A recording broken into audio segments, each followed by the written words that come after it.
वालेकुम। Morning delight में मैं हूं आपकी मेज़बान अनम सूर्या और मैं आप सबको खुश आमदीद कहती हूं। आप हमारे साथी जो हमारे साथ रोज़ाना जुड़ते हैं, हमें सुनते हैं और समझते हैं, इसीलिए मैं आपको साथी कहूँगी, नाज़रीन या व्यूवर्स नहीं कहूँगी। आज के मेहमान भी हमारे साथ हैं, कुछ अच्छे से और कुछ जाने पहचाने भी हैं।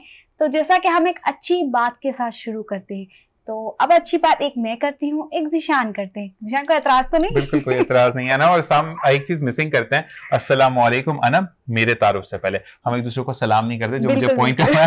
तो आप करिए, आप कंटिन्यू करिए, फिर मैं बात करता हूँ। जी, आज की अच्छी बात है कि हर उस चीज को तोड़ दो, हर एक उस चीज को तोड़ दो जिसे इंसान ने बनाया, लेकिन किसी इंसान का दिल ना तोड़ना जिसे मेरे रब ने बनाया है। सुभान अल्लाह। तो इसी के साथ चलते हैं, हम एक दूसरी अच्छी बात सुनेंगे हमारे ज़ीशान के साथ, फिर इसके बाद हम आपका तारुफ हमारे मेहमानों के साथ करवाएंगे और बहुत अच्छे अच्छे सवालात के साथ हम हमारे प्रोग्राम को जारी रखेंगे।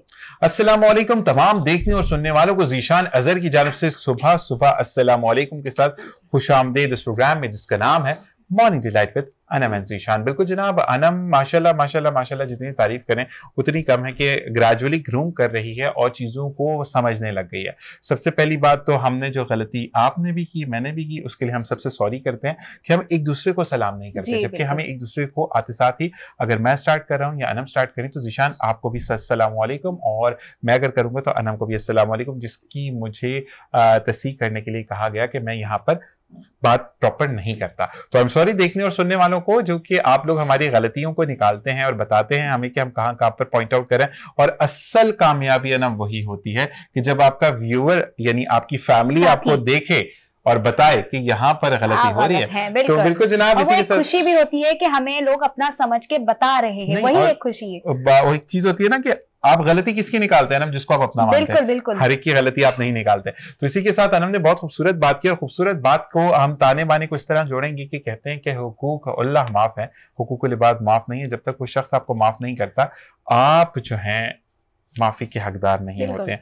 और जिंदगी में हम अगर ये बात कहें कि जिंदगी का बेहतरीन गुजारने का मकसद क्या है, तो मैं आपको सही बात बताऊं कि दो चीजें जिंदगी में अपना लें। एक, नबी करीम सल्लल्लाहु अलैहि वसल्लम की जिंदगी को कॉपी करना शुरू कर दें, चीटिंग करें, जितना हो सकता है उनकी जिंदगी को चीट करें। यानी वो नमाज पढ़ने जाते थे, अल्लाह से डरते थे, तहज्जुद गुजार थे, और नबी करीम सल्लल्लाहु अलैहि वसल्लम जिनके लिए खुदा ने कहा कि मैंने तुम्हारे दरमियान अपना नबी भेजा है, अल्लाह ताला ने ओन किया है उनको। बाकी अल्लाह ताला ने कहा मैंने तुम्हें रिज़्क़ दिया, कुरान पाक दिया, दीन इस्लाम दिया, हक बोलने के लिए दिया, सच और गलत में फैसला करना सिखाया, लेकिन बीच में एक नबी अपना भेजा। तो नबी करीम सल्लल्लाहु अलैहि वसल्लम वाली दो जहां जिनके लिए दुनिया बनी, वो भी अल्लाह ताला से माफ़ी मांगते थे और वो कहते थे कि अल्लाह ताला मैं बहुत गुनाहगार हूँ, मुझे माफ़ कर देना। तो हमारी तो एक चीज अगर आप सोचे, ज़्यूम करें कि हम क्या मुंह लेकर जाएंगे अपने रब की तरफ, तो ये वो लम्हात हैं कि जब हम ये कहेंगे कि शबे मिराज हो, शबे बरात हो, हम लोगों के घर खाना भेजने को तरजीह करते हैं, ज्यादा अमाउंट में खाना भेजते हैं, लेकिन हम ये नहीं देखते कि पूरा साल हमारे पड़ोस में कौन भूखा सो गया, किसी का चूल्हा जला या नहीं जला। आपके पड़ोस में अगर कोई भूखा सोता है या आपकी वजह से वो नहीं सो पाता है, तो भी आप उसके जिम्मेदार हैं। अल्लाह ताला रोजे कयामत आपसे पूछेगा कि ये वाकया रोनुमा हुआ तो क्यों हुआ। और एक बात यहां पर तो हम झूठ बोल देते हैं, जैसे कि फर्ज करें मैंने अनम का मोबाइल चोरी किया और झूठ बोल दिया, और अनम हो सकता है मुझ पर बहुत बिलीव करती हो, मेरी बात को मान भी जाए, लेकिन वहां पर जुबान झूठ बोलेगी, हाथ पांव आंखें मुंह कान सब गवाही देंगे कि यहां पर ये शख्स ये गलती करके आए। तो सिर्फ और सिर्फ एक बात के इखलाक अच्छे कर लें, मोहब्बत बांटे, क्योंकि पता नहीं कि अगला लम्हा कब आखिरी हो। और कहते हैं कि सुबह का आगाज अगर तिलावत कुरान पाक से करें, फजर की नमाज पढ़े, तो रब्बे कायनात का ये वादा है कि पूरे दिन की जिम्मेदारी मेरी है। तो आज से हम अहद करते हैं कि हम फजर की नमाज जरूर अदा करेंगे, चाहे हम मस्जिद में करें चाहे हम घर पे करें, आपने नमाज अदा करनी है। और दूसरी बात यह कि मैं हमेशा एक कॉल पढ़ता हूं, लेकिन आज एक वादा आपसे लूंगा कि हम जब नमाज पढ़ें तो अपने साथ वालों को भी तलकीन करते हुए जाएं कि वक्त हो गया है नमाज का, मैं नमाज के लिए जा रहा हूँ। तो वही वाली चीज़ कि जब आप तमाम ऑफिस में होते हैं, ज़हर हो, असर हो, मगरिब हो या इशा हो, तो मैं फिर यही कहूँगा कि आपकी प्रोबिंग से ना, यानी आप अपने अल्फाज किसी के मुंह में डालते हैं या जहन में डालते हैं, तो उस चीज़ से कोई अगर पलट आया दीन की तरफ, तो यकीन करें कि आपकी दीन और दुनिया दोनों संवर जाएंगे। और मैं इसके लिए अपने दोस्त को बहुत कहता हूँ कि वो जब भी होता है काम में से काम मर्ज कर रहा है या इवन वो लेट हो रहा है घर जाने के लिए, रात 2 बज गए, लेकिन वो एक बात कहता है कि ज़ीशान टाइम है तो नमाज पढ़कर चलेंगे। तो love you bro for that. और वो वाली चीज़ होती है कि मेरा दोस्त अल्लाह ताला उसको हमेशा कामयाब व कामरान रखे। इसी के साथ अब हमने काफ़ी अच्छी सारी बातें आज की हैं, तो इसका हरगिज़ ये मतलब नहीं है कि हम सिर्फ एक टॉन्ट अप करें। हम चाहते हैं कि आप उसी भवन में हमारे साथ शामिल हो जाएं कि जब हम अल्लाह के सामने खड़े हो तो सुरखरू हो जाएं और नाम अमल हमारे सीधे हाथ में दिया जाए। कहते हैं ना, जितना इल्म होता है उसको फैलाना चाहिए, तो हमारे पास जितना इल्म है हम आप तक फैला रहे हैं। बिल्कुल जी। और इल्म के ऊपर भी मैं एक चीज आपसे शेयर करूंगा, लेकिन मेहमान काफी देर से वेट करें, तो 1 बाय 1 हम मेहमानों का पहले वेलकम करेंगे, मतलब उनको इंट्रोड्यूस करवाएंगे, उसके बाद से बातचीत करेंगे। तो सबसे पहले हमारे साथ कौन मौजूद है, अनम बताएंगी? नजीर अहमद भट्टी साहब, जो कि प्रेसिडेंट है इंटरनेशनल रजिस्टर्ड के, ऐसा ही है, रजिस्टर्ड के, ठीक है जी, ओके जी, माशाल्लाह। और इसी के साथ अली सुभान साहब है जो कि कायनात लॉ फर्म सिंध सदर फैल्कन लॉयर्स के साथ मौजूद होते हैं। आपको भी खुश आमदीद कहते हैं भाई। हमारे साथ मौजूद है यहाँ पर मरजान, जो कि फैशन को बहुत खूबसूरती से निखारते हैं, जबकि अनम ड्रेसेस पहनती हैं। अच्छा, इनका जो स्लोगन है ना, एक व्हाइट एंड ब्लैक, तो मुझे भी बार बार व्हाइट पहनना पड़ता है, ये बंदा जो व्हाइट ड्रेसेस लेकर था। नहीं, लेकिन अब मरजान साहब ने कहा है कि अब वो मेरे लिए जो है कलरफुल ड्रेसेस लाएंगे। अस्सलाम वालेकुम। अच्छा जी, मरजान आपसे बातें होती हैं, पहले हम नए वाले गेस्ट की तरफ होते हैं, क्योंकि माशाल्लाह आप तो फैमिली वाली वो बंदा है जो कि हमें एडवाइसेस नहीं देता, हमें बेहतरीन तरीके से मर्ज करना चीजों को सिखाता है। सबसे पहला मेरा अली सुभान साहब आपसे सवाल है कि माशाल्लाह इस फील्ड में कितने अरसे से हैं आप? तकरीबन मैं इस फील्ड में मेरे को 2018 से 2018 से आप माशाल्लाह लॉ के स्टूडेंट भी हैं। जी, मैं अभी लीड एग्जाम किया मैंने कुछ टाइम पहले, और मैं तकरीबन 2018 से city court, high court, Malik court की प्रैक्टिस में हूँ माशाल्लाह, अपने सीनियर्स के साथ ठीक है, जुड़ा रहता हूँ कि ताकि मुझे भी नॉलेज हो, और जो मुझे नॉलेज होती है मैं कन्वर्ट करता हूँ अपने साथियों में, अपने दोस्तों में। जबरदस्त जबरदस्त जबरदस्त। आगे मतलब उनको मैं एक अपना मतलब नौजवानों की एक मतलब अलग ही, मैं बोलता हूँ कि उनके एक स्टैंडर्ड है, अलग ही एक लेवल है कि हम लोगों को आगे की तरफ सोच लानी चाहिए, ना कि पीछे की तरफ सोच लेके जानी चाहिए। अच्छा सुभान, मैं ये कहूंगा कि आपसे पहले मैंने इसलिए बात की, आपके वालिद आपके साथ मौजूद है, लेकिन आपसे पूछना क्योंकि वो तजर्बे से बात करेंगे, ठीक है ना, उनकी बात बिल्कुल ठोस होगी, तो मुझे कहीं ना कहीं गलती निकालनी है, जो कि मुझे नहीं लग रहा कि आप निकालने दोगे। इसलिए पहले आपसे बात की है कि मुझे एक चीज ये बताओ कि ये अब्बू की तरफ से विरसे में मिला, तरबियत ऐसी थी कि अपने इल्म को महदूद नहीं करना, सुन लो, मिल्क को महदूद नहीं करना, उसको बांटना है। ये अब्बू ने सिखाया, अम्मी ने सिखाया, या आप खुद कहोगे नहीं ये तो मेरे अंदर खानदानी गुट्टी मिली है, हम लोगों गुट्टी मिली है, खानदानी गुट्टी में ही हमारे को यही मिला है कि आपके पास जो इल्म आए आप वो कन्वर्ट करें दूसरों में, दूसरों को इल्म दें, दूसरों को नॉलेज हो कि ये ऐसे हो सकता है। जैसे हमारे बुनियादी हकूक तकरीबन किसी को नहीं पता, जहां तक मैंने देखा है बुनियादी हकूक किसी को नहीं पता। अब बुनियादी हकूकों में आपको जो जो पता है, गैस, बिजली, मतलब पढ़ाने का खर्चा सारा हमारा सरकार के ऊपर है, तो इसी तरीके से किसी को भी नहीं पता, हर कोई अपना मतलब दिमाग से चल रहा है, अपने माइंड से चल रहा है, कोई मतलब कोई तरतीब ही नहीं है उनकी, अवेयरनेस मतलब कोई नहीं है उनके पास। जबरदस्त। इस बारे में बात करें, हम घुट्टी की तरफ आते हैं और बताते हैं कि नजीर अहमद भट्टी साहब आपको भी खुश आमदीद कहते हैं। माशाल्लाह जिस तरीके से आपका बेटा बोल रहा है, तो छोटा नजीर अहमद भट्टी नजर आ रहा है उसमें। तो आपका मुझे ये बताएं कि अगर हम बात करते हैं अली सुभान की, तो ये बचपन से ही इतना मतलब एक होता है कि मैंने एंग्शियस है कि ये काम करके दिखाना है, ये बचपन में बड़ा सुस्त बच्चा था, ये बड़े होकर इसके अंदर चेंजेस आए हैं? बिस्मिल्लाहिर्रहमानिर्रहीम। सबसे पहले तो मैं वेनिस टीवी चैनल का और आप जैसे बहुत हंसमुख और ज़हीन दानिश्वर एंकरों का और मैनेजमेंट को सलाम करता हूं। वालेकुम अस्सलाम। वालेकुम अस्सलाम। आपने जो पॉइंट आउट किया वो थोड़ा सा इमोशनल हो गया मेरा बच्चा। और माशाल्लाह अल्लाह तबारक ने वो अलीम है, अल्हम्दुलिल्लाह अल्हम्दुलिल्लाह। जब वो आपको इल्म अता करता है, अगर आप उस बखालत में आ गए, आप उन बखीलों में आ गए, तो महदूद हो जाओगे। ऐसा ही है। मुझे अक्सर सब ही कहते हैं कि आप तो लाहौर का रास्ता बताते हो पर टिकट भी खरीद के देते हो, सही, तभी वो तो करके चला जाता है। मैं उनको कहता हूं नहीं, वो करके नहीं चला गया, उसकी जुर्रत, मैं तो बेटा एक चाय कप ना पिलाऊं किसी को, ये सब मेरे रब रहमान के सारे ये मुसब्बिबुल असबाब हैं, वो ये मेरे पास भेजा उन्होंने, मैंने, मेरे नसीब में वो रिस्क, वो पैसा, फीस नहीं है, मैंने उसको बता देना है। मुझे हाईजेक करेगा रब तबारक, मुझे इससे बड़े वाला फार्मूला मेरे जहन में नशीन कर देंगे। तो आपको अल्लाह तबारक के रजा के लिए सीधा रास्ता बताना, सही गाइडेंस देना, बाइखलाक तरीके से उससे सलाम करना, मुस्कुराते रहना, ये तो मेरे प्यारे आका रसूल अकरम का जो है कि कम से कम आप बाइखलाक और मुस्कुराते रहें, तो ये बेहतरीन नेकी है। बिल्कुल ऐसे ही। अच्छा मशवरा, आप किसी से एड्रेस पूछ लें जैसे कि नाक पे मक्खी बिठाई हुई है, उसने आपने उसको डंडा मार दिया। ऐसा नहीं होना चाहिए। हम मुसलमान हैं अल्हम्दुलिल्लाह, अल्लाह तबारक ने हमसे काम लेने हैं, ऐसे ही है। तो हमें नायब बनाया गया, उस अल्लाह तबारक ने हमें नायब मुकर्रर फरमाया, और उम्मती किसके हैं? उस सरदार के जिसके नबी दुआएं करते हैं कि हम उम्मती होते हैं। सुभान अल्लाह।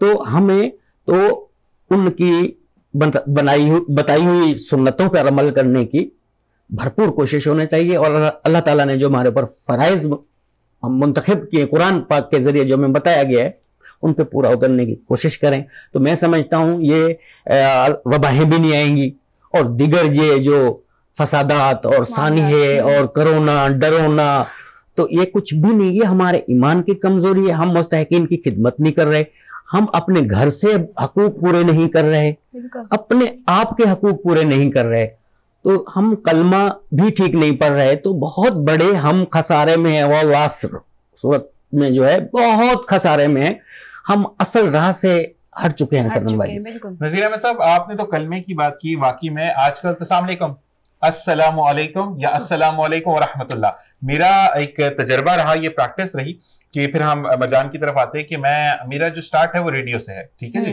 तो रेडियो में जो है वो कॉल्स देने का बड़ा एक रिवायत है, और मेरी एक रिवायत थी जो कि बचपन में 1955 की बात करें, तो मैं कॉल जैसे ही पिक करता था, अस्सलामु अलैकुम, बोले अस्सलाम वालेकुम, मैं अस्सलामु अलैकुम, अस्सलामुअलैकुम, अस्सलामुअलैकुम, अस्सलामुअलैकुम कहते मैं कॉल ड्रॉप कर, I didn't take the call, मुझे कोई प्रॉब्लम नहीं है, मुझे नहीं सुनते, लेकिन सलामती नहीं भेज सकते, हेलो मत बोलो क्योंकि मतलब है मैं जहन्नुम में हूं, तुम भी मुझे ज्वाइन करो, क्यों भाई?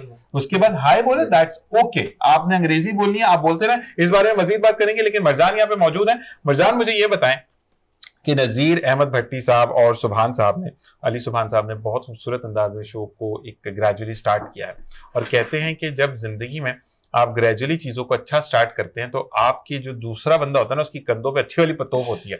तो आज अच्छी वाली तोप चलनी है आप पे, पक्की बात है। अच्छा, मुझे ये बताओ कि अब अगर कोई अनम एक गरीब घराने से एक लड़की है, जिसके ऊपर वो पुराने जमाने में नहीं वो मटके रख के जाती थी, 6-6 मटके पानी भर के लेके आती है, 2 बेचती है तो चाय की पत्ती लेती है, इस तरह करके। तो इस तरह की लड़की अगर मरजान के पास आती है और वो कहती है कि मुझे जो है वो सूट बनवाना है, तो आप क्या करेंगे?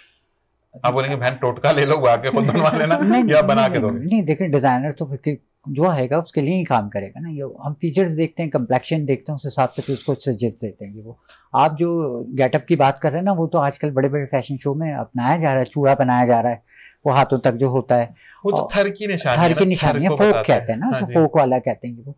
तो मेरे लिए तो ये एक चैलेंज की तरह से होता है। नहीं, अगर कोई गरीब बंदा आता है, ज्यादा फोर्स अफोर्ड नहीं कर सकते, तो उसको आप कुछ डिस्काउंट वगैरह देते हो? डेफिनेटली देते हैं, क्यों नहीं देते हैं। तो ये कहते हैं कि बाजी मैंने डिजाइन कर दिया और जाकर अपने दर्जी से सिलवाओ या खुद सी लो। या कभी कभार ऐसा कोई बंदी आपके पास आ जाए ना, एक फनी बात भी है कि भाई सीना तो मुझे आता है, मुझे डिजाइन बना के बताया मैं कैसे इसको करूँ, या कोई लॉन का जोड़ा ले, नहीं पूछ के चले जाते हैं, बेशक लोग होते हैं ऐसे, वो मरजान मना नहीं करता, पिक्चर्स लेके चले जाते हैं। देखिए, मेरा दिमाग काम कर रहा होता है, हर चीज में मेरा दिमाग काम कर रहा होता है, एक एक चीज में।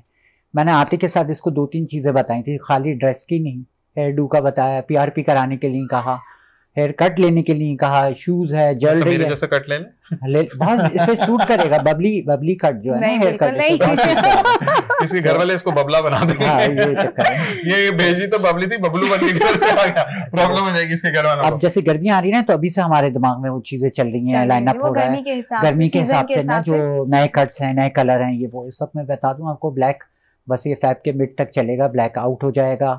पेस्टल कलर इस वक्त फिर इन हो रहे हैं, जिसमें मॉफ कलर है, पीच कलर है, टी पिंक है, ये कलर गर्मियों में लड़के भी पहनेंगे अभी? जी लड़के भी पहनते हैं।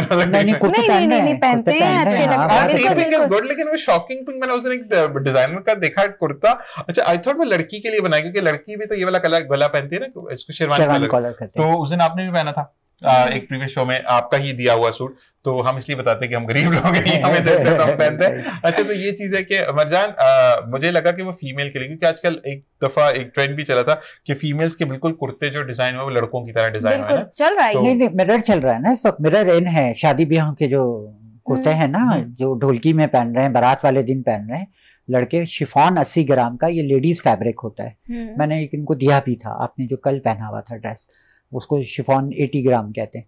उस पे मिरर का काम हुआ हुआ, हैंड एम्ब्रॉयडरी के साथ, टोटल मिरर का काम हो, जाल भरा हुआ है पूरा। तो वो आजकल अंदर टांके आ जाएंगे फिर तो, इतने जाल उसमें टब होते हैं, शीशे होते हैं, इतने शीशे होते हैं इसमें, लेकिन नहीं ऐसा कुछ नहीं, सेफ होता है, सिक्योर होता है। क्या अंदर प्लास्टिक लगी होती है? नहीं, उसका जब टांका लगता है ना, तो उसको वो पहले शीशे को, मिरर को थोड़ी सी घिसाई करके लगाया जाता है ताकि वो इंजर्ड ना करे आपको किसी किस्म का। ये तो वो फैशन में है आजकल, वो तो चल रहा है। पटियाला शलवार देखें, वो जो घेर वाली हैं जो मर्द पहनते थे, अब वो खवातीन ने भी तो पहननी शुरू कर दी। धोती शलवार पहन रही हैं, धोती शलवार वगैरह मर्द पहन रहे हैं। ये वो यहाँ तो कुछ भी कट्स नहीं है जितना इंडिया में खेला जाता है, कट्स और कलर से बहुत खूबसूरत खेला जाता है। यहाँ तो मर्द इतना फैशन कर ही नहीं पाता। वैसे एक बात है, मैं मर्द का मैं एक चीज कहता हूँ कि मतलब अच्छा है फैशन करे, लेकिन should be look like a man. थोड़ी सी ना वो आप जो आजकल वो इतने बड़े बड़े यहाँ मोटिव्स पहन लेते हैं तो अच्छा लगता है, लेकिन वो एक हद तक, मतलब जब आप रियल लाइफ में आते हैं तो उसका इम्पैक्ट बिल्कुल डिफरेंट होता है। इसी के साथ हम ब्रेक पर जाएंगे, वापस आएंगे और फिर हम जो है वो भट्टी साहब से ही पूछेंगे, नजीर अहमद भट्टी साहब से, कि इनके एक हमनाम थे जब मैं शोज करता था, कहीं वो वाले बंदे तो नहीं है, तो इनको कंफर्म करते हैं चीजों को। एक ब्रेक, देखते रहिए program Morning Delight with Anam and Zeeshan.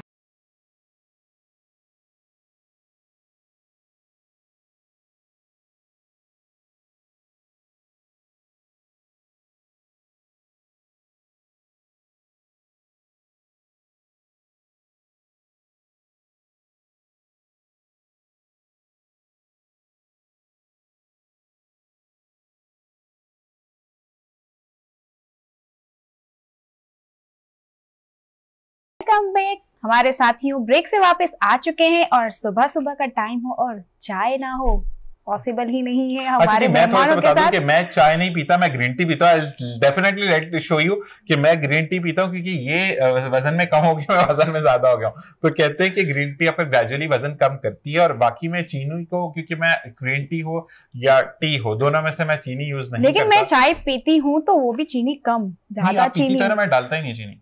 तो बस अभी चाय पे भी नजर लगाने वाला है, देख लें आप लोग, हर चीज पे लगा दिए, चाय रह गई। अब हम चलते हैं मेहमानों की तरफ। जी, क्या सवाल है आपका नजीर अहमद भट्टी? मेरा नजीर अहमद भट्टी साहब से ये सवाल है कि खवातीन के जो हुकूक हैं उनके बारे में आपने क्या सोचा है, या क्या करना चाहिए खवातीन को, कि उनके फैमिली वालों को क्या करना चाहिए अपनी घर की औरतों को लेके, कि अगर वो माशाल्लाह से टैलेंटेड हैं या नहीं है तो उनको क्या आगे पढ़ाना चाहिए या कोई हुनर सिखाना चाहिए? सनम अनम, सबसे पहले तो आपको जो हकूक दिए गए हैं खवातीन, जितनी भी मेरी माँ बहनें सुन रही, आपको इस्लाम ने दिए हैं बराबरी के। बिल्कुल, कहीं कमतर खवातीन नहीं है इस्लाम में, और ना हमारे इस आईने पाकिस्तान में। आईने पाकिस्तान 1973 के अंदर वाज़े कवानीन मौजूद हैं जो औरतों के प्रोटेक्शन के लिए हैं। अवेयरनेस नहीं है, अवेयरनेस की जरूरत है। अब हरासमेंट करना तो दूर की बात है, अब तो खवातीन को, मेरी माएँ बहनें हैं, मैं उनके लिए तो 5 साल क्या हुकूमत को तजर्बा आजमाने के लिए कह रहा हूं कि खवातीन को नुमाइंदगी दे दें, मैं जो जाती रहे। दूसरा, खवातीन को इतने हकूक हासिल हैं कि आपको कोई तेज अल्फाज में गुफ्तगू करे तो उसके भी कानून मौजूद हैं। इवन के आपके साथ मियाँ भी हरासमेंट नहीं कर सकता कि आप, माना इतनी आजादी है आपको, लेकिन इस आपको कानून की अवेयरनेस नहीं है। इस वजह से आपको घर बिठा दिया जाता है, जी लड़की जात है, इसको स्कूल ना भेजो, वो आवाजें कसेगा। ये देखें देसी बातें, पुरानी बातें हैं, ये पढ़े लिखे लोग नहीं थे जो आवाजें कसने। जो पढ़े लिखे लोग होते हैं उनको इन चीजों से गरज नहीं है, उन्होंने अपने हदफ हासिल करना होता है। तालीम बच्चियों को नबी पाक के दौर से दी जा रही है, बिल्कुल। और आज भी उन वालिदैन से मैं गुजारिश करूंगा कि अपनी बच्ची नहीं, वो बच्चा है आपका, वो बेटा है, वो आपको बेटे से नहीं लवाजमात मसूल होंगे जो आपको बेटी से, क्योंकि ये खवातीन जो हैं वो अपनी जॉब के साथ सीरियस हैं। आप जो इनको पढ़ाने के लिए मना कर देते हैं, घर से बाहर जाने के लिए मना कर देते हैं, जी ये हो जाएगा वो हो जाएगा, आप ईमान की कमजोरी, उसने अगर गलत करना है नौज बिल्ला तो वो घर में भी हो जाएगा। ऐसा ही है। आप को फेस करना है, जो हक़ीक़त पर मबनी जियो, जो आपको फेस करना है वो आपको प्रैक्टिस में आने की जरूरत है। अब हो क्या रहा है कि एक के साथ हादसा हो गया, दिल बर्दाश्ता होकर वो जाके सो गई। बिल्कुल ऐसा नहीं है। एक के साथ अगर किसी ने गलत अमल किया, उसके लिए कानून मौजूद हैं, उसके लिए इदारे मौजूद हैं। हमारी वुमेन प्रोटेक्शन हमारी इंचार्ज हैं, मेरी बहुत अच्छी बहनों की तरह हैं, यही सीपीओ में बैठती हैं। आपको कोई किसी किस्म का फोन भी आता है तो आप सुबह कंप्लेन करें, उसके खिलाफ एफआईआर दाखिल हो जाएगी। नहीं, वो तो है, लेकिन होता है कि प्रॉब्लम ये होती है कि देखें, आपने कहा कि राइट्स के लिए खड़े हैं, लोग चुप क्यों होते हैं? अच्छा, फर्ज करें प्रॉब्लम ये है कि सोशल मीडिया पे एक खबर चली, रिश्तेदार आना जाना खत्म कर देते कि तुम तो हमारे लिए इबरत का निशान बन चुके, खानदान की बदनामी हो गई। ठीक है, एक चीज। दूसरी चीज ये कि चलें, आपने और आपके बेटे जो है अली सुभान ने, इन्होंने केस लड़ा, अली सुभान लड़ते हैं, नजीर अहमद भट्टी साहब आप उसको एक कहते हैं ना कि पैरेलल आप इनको चीजें बताते चले जाते हैं कि हम कैसे इसको लेके चलेंगे केस को, और आप जीत गए केस। ठीक है, लड़की जो है वो बाइज्जत बरी हो गई, या जो उस पर इल्जाम थे खत्म हो गए, लेकिन जब कहीं पर उसका रिश्ता जोड़ने जाएंगे ना, ये वही है बिल्कुल जिसके साथ हुआ था। अच्छा, एक और बात कि हमारा माइंड यहाँ पर सेटअप क्या है, लड़की बाइज्जत बरी हो गई है तो इल्जाम लगाई क्यों जब ये गलत नहीं थी? हमारे यहाँ पर जो फपे कुटनियों वाली जो सिनेरियोज है ना, वो बहुत ज्यादा है। निशान भाई, हमारे कानून जो है ना कुछ पेचीदा है। जैसे कि एग्जांपल दूं कि आज तक आप भी सुनते आ रहे हो कि ये मनी लॉन्ड्रिंग का, ये करप्शन का इतने बोरे, इतने कंटेनर पैसों के बरामद हुए, मशीनें गिनती करने में जवाब दे गई। वो कहाँ है पैसा? उसका कोई तरीका कार नहीं है कि वो खजाने में जमा हो, वो मालखाने में चला जाता है, आग लग जाती है, वो जमा हो जाती, बाकी वो मालखाने में भी आग लग जाती है। हाँ। लेकिन कोई ऐसी फिजिबिलिटी मौजूद नहीं है जो बेरोजगारी के खात्मे के लिए उस पैसे को इस्तेमाल किया जाए।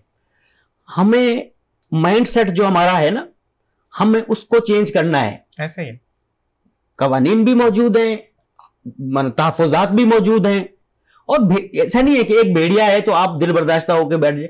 हमें जो शऊर नहीं है, हम कहते हैं कि इसने ऐसा कह दिया, बाइज्जत इल्जाम लगना। एफआईआर क्या है? जो एफआईआर है ना, वो फर्स्ट पेज अलिफ 1 जिसको कहते हैं फर्स्ट इंक्वायरी का पेज है, वो उसी एफआईआर के ऊपर आप जेलें भरी पड़ी हैं, उसी एफआईआर के ऊपर आप सारा कुछ तशद्दुद होता है, नफ्सियाती हो जाता है, दीगर, मगर वो इल्जाम है आपके ऊपर, कोई आप मुल्जिम नहीं हुए। लेकिन जो सीआरओ करवा देते कहते वो निशान नहीं हटते ना, ये वो एक टेम्परेरी, जब आप जुडिशनली रिमांड पे होते हैं, जब अदालत पे आप जमानत पर होते हैं, तो वो भी आपका रिमांड ही समझिए। सही, जेल में है तो भी आपका एक रिमांड मना, इन्वेस्टिगेशन हो रही है आपकी जो है केस की। वो जब क्लियर हो जाएगा, जज साहबान इस चीज को बेहतर समझते हैं, जब कवानीन के मुताबिक सारी चीजें प्रोवाइड नहीं करती पुलिस, ला महल्ला आप बरी, देखिए सबूत बहुत बड़ा अहम चीज है। एक चीज जब बरी हो जाएंगे, सीआरओ क्लियर हो जाएगा। नहीं, मैं यही पूछ रहा ना कि अगर एक शख्स को, जिसने अदालत ने भी लिख दिया कि इसके ऊपर जो केस था वो गलत था, वो साबित नहीं हुआ, हमें गलत फहमी थी, या ABCDEFG कुछ भी, ठीक है जी। अब उसके बाद जब सीआरओ का जो प्रोसेस होता है, उसमें कितने अरसे में सीआरओ यानी फिंगर्स खत्म हो जाते हैं? और क्योंकि अब जब कुछ जानने वाले हैं, उनकी तरफ से मैं ये सवाल करूंगा कि उनका जो है वो सीआरओ हुआ, उनको शक की बुनियाद पर उठाया गया, एफआईआर हुई, जेसी हुई, जेसी के बाद उनका कोर्ट ट्रायल हुआ, उसके अंदर वो बरी हो गए, ठीक है जी। बाकायदा एफआईआर के अगेंस्ट एक नोटिस निकला कि ये गलत एफआईआर है, ये जो लोग हैं इनको हमने गलत उठाया था, इनके ऊपर कोई एफआईआर थी नहीं, इट्स एफआईआर खारिज हो गई। अब वो सीआरओ का प्रोसेस क्या होगा? देखें सर, एक तो जो एफआईआर झूठी काटी आपके ऊपर, 2 सवाल कर दिया आपने मासूमाना, जी, अगर वो बोगस निकली तो आपको चाहिए कि आप उसके खिलाफ 182 की एफआईआर लॉन्च कराएं उसके खिलाफ। ठीक है, उसकी भी सजा है 7 साल से 14 साल। ठीक है, झूठे एफआईआर पे और झूठे गवाह पे। ठीक है, हम उसके खिलाफ वो कार्रवाई भी नहीं करते। सही, हमें जल्दी है, बिल्कुल ऐसा ही है। सीआरओ में अब जो तब्दीली आई हुई है कंप्यूटराइज, और माशाल्लाह जैसे खादिम हुसैन साहब बहुत वेलफेयर वाले आदमी है, समाजी आदमी है, और इससे पहले भी जो अफसरान रहे हैं मैंने देखा है बहुत तेजी के साथ अब वो तमाम चीजें, एक प्रोसेस है, दरखास्त दोगे, सर्टिफिकेट कॉपी दे दो, आप इसमें जमा कराओ एडिशनल आईजी ऑफिस के अंदर, ये आपको 1 वीक के अंदर क्लियरेंस मिल जाएगी। अच्छा, मेरा आपसे ये सवाल था, मैं सॉरी आपका खता कलम, वो जो खवातीन जिनको डिवोर्स हो जाती है, वो बच्चा वो किस तरह से ले अपनी तरफ? अच्छा अर्मजन, पहले वो बात क्लियर कर लें फिर इस बार इस सवाल में आते हैं कि आप जो हैं, मुझे ये बताइए कि CRO जब उन्होंने क्लियर किया तो अब जो एप्लीकेशन हमें कोर्ट से मिल गया है कि ये जो है, जैसे ये मॉर्निंग डिलाइट है, इसके ऊपर जो था वो खत्म हो गया, तो अब वो जाकर किसको जमा करवाना है? यहाँ आपके गोरा कब्रिस्तान के पास जो एडिशनल आईजी साहब बैठते हैं, खादिम हुसैन रिंद साहब, KP ऑफिस में, ठीक है, वहाँ इनकी ब्रांच बनी हुई है, ठीक है, वहाँ आप वो कॉपी ले जाएं केस की और साथ में एप्लीकेशन भी दे, जनाब आला मेरा मुकदमा ऐसा ट्रायल खत्म हो गया, लिहाजा मेरा CRO क्लियर किया जाए, वो उसको प्रोसेस में डाल के उनका CIA का एक डेटा जो तरीकाकार है उस प्रोसेस में जाके आपका CRO क्लियर हो जाएगा, 1 रुपया नहीं देना पड़ेगा आपको। ईमानदार अफसरान की कमी नहीं है, हमारे सिस्टम बिगड़े हुए हैं, कानून भी मौजूद है, ईमानदार अफसरान भी मौजूद है, ठीक, कोई दुश्वारी नहीं है, प्रोसेस है सीधा सीधा। आप किसी ब्रोकर के चक्कर में ना आए, केस की सर्टिफाइड कॉपी ले, वहां से सीधा आ जाए आप KP ऑफिस, एक अदद दरखास्त बना कॉपी लगा के जमा करा दें, आपको खुद ही कॉल आ जाएगी कि आपका हफ्ते के बाद डेटा क्लियर हो गया। जबरदस्त। अच्छा, देखने और सुनने वालों को ये चीज, क्योंकि हम मरजान ने सवाल किया, मरजान सॉरी, क्योंकि हमें ये आंसर कंप्लीट करना था, क्योंकि काफी वो लोग होते हैं जो आवाम की आगाही के लिए जो आपके खिलाफ झूठी FIR दर्ज करवाता है, आपकी इज्जत और नफ्स को मजरूह करता है, आपकी साख मुतासिर होती है, जिसको कहते हैं, बिल्कुल ऐसे ही है, वो एक अलग दायर कर सकते हो, हद तक के बना इज्जत का दावा आपका, उसमें 5 करोड़ 1 करोड़ जितना भी आप हर जाने का दावा करो, जितना आपके हैसियत है, कारोबारी बिजनेस दिगर जो भी आपके समझते हो, 5 लाख करूं या 5 करोड़ करूं, आप क्रिमिनल प्रोसीडिंग, उसने बोगस आपके ऊपर FIR कराई, सही, आप उसके खिलाफ क्रिमिनल प्रोसीडिंग में 182 की उसके खिलाफ अपना 188 की FIR दाखिल हो जाएगी, ठीक, वो फिर इस चक्कर उसको पता चलेगा, नहीं तो इसके खिलाफ और भी दिगर चीजें हैं जो इस 188 के अलावा संगीन, जो अभी झूठा गवाह और झूठा मुद्दई, सही, उनको कैफर किरदार तक हम आवाम नहीं पहुंचाएंगे तो वो फिर किसी के खिलाफ कटवाएगा। बिल्कुल। अब भट्टी साहब आपको पकड़ना है क्या मसले में, इसी हवाले से, क्योंकि ये वाला प्रोसेस बहुत ज्यादा जरूरी था मेरे दोस्त के लिए, और क्योंकि मसला ये कि कुछ लोग होते हैं, क्योंकि नजीर अहमद भट्टी साहब, मसला ये होता है, फर्ज करें आप क्रिमिनल नहीं हैं, आप वहां से गुजर रहे थे, ठीक है ना, मैं तो क्रिमिनल हूं ना, मेरे तो घर वालों को भी पता कि मैं इस चीज में हूं, ठीक है, एक सादा सीधा बच्चा जो सुबह, मतलब बच्चा ही होता है ना अपने घर का, चाहे वो बुढ़ा भी हो जाए, माँ बाप के लिए वो बच्चा होता है, ठीक है जी, वो सुबह जाता है और वो सुबह जाने के बाद उसको शाम में अरेस्ट कर लिया जाता है और चीजें उसके अगेंस्ट हो जाती है, तो घर वालों पे भी बहुत मुश्किल मसाले होते हैं, इसी की वजह से। जी मरजान, क्या सवाल था आप करें। मेरा ये सवाल था, एक खातून, उसने पसंद की शादी की, ठीक है, 2-2.5 साल शादी रही उसकी, और बेटा एक पैदा हुआ, और बेटे की पैदाइश के तकरीबन 1.5-2 साल के बाद वो साहब आके वापस उनको घर छोड़ गए और तलाक दे गए, बच्चा भी छोड़ गए। बच्चा 7 साल तक नानी नाना और माँ की कस्टडी में ही है, और बच्चा की परवरिश उन्होंने बेहतरीन स्कूलिंग करी, बेहतरीन खुराक, बेहतरीन घर माहौल वगैरह ये दिया। अब वो साहब ने दूसरी शादी भी कर ली है, डिवोर्स के फ़ौरन तकरीबन 3-4 महीने बाद उन्होंने दूसरी शादी कर ली थी, उनके उस दूसरी बीवी से बच्चे नहीं हैं। अब वो ये धमकी देते हैं कि नान नफ़का भी उन्होंने देना बंद कर दिया, और अब ये धमकी देते हैं कि मैं इस बच्चे को ले लूंगा, मेरा कानूनन हक है, 7 साल की उम्र के बाद मैं ले सकता हूँ। ये बच्चे से भी पूछा जाता है, जहाँ तक मुझे पता है। देखें, बात ये है कि नवैयत देखी जाती है, एक तो वो खवातीन जिसके साथ ये जुल्म हुआ, वजूहात कोई भी थी, हाँ, सबसे मेंटेनेंस का केस करे, बच्चे के अखराजात ले, अच्छा, वो बाप की जिम्मेदारी है, सबसे पहले क्लेम करे, ठीक है, अगर वो खर्चा नहीं पे करेगा तो जेल जाएगा। अच्छा, कवानीन मौजूद, ये पूछना था ना मुझे। दूसरा, अदालत को, हमारे जो जज साहबान है उनको ये देखना होता है कि बच्चे की लाइफ जो है वो बेहतर कहाँ गिरौत करेगी। अदालत कैसे देखेगी सर? वो अदालत यही चीजें देख रही है, वो जब उनको बुलाया जाता है, खवातीन को बुलाया जाता है, उसके किरदार को देखा जाता है, उसके किरदार को देखा जाता है। वैसे बच्चे की भी तो, अब जहां तक आपने सवाल किया, वो सुतेली माँ उसका बेहतर ख्याल रखेगी या सगी माँ करेगी? बिल्कुल सगी माँ आपका दिमाग क्या कहता है? कानून भी तो इसी चीज को, इनके जो नाना दादी वगैरह जो भी इसके खानदान वाले हैं, वो उसको वो कमी महसूस ही नहीं दे रहे। बच्चे का फ्यूचर खतरे में नहीं है, अच्छी मना इसमें ग्रोथ में है, तालीम हासिल कर रहा है, उसको सहूलियात जो बुनियादी हैं उसकी, मैं बीमारी के हवाले से या जो भी बेहतरीन सेहतमंद परवरिश पा रहा है तो बेहतर है, वो माँ के पास रहेगा।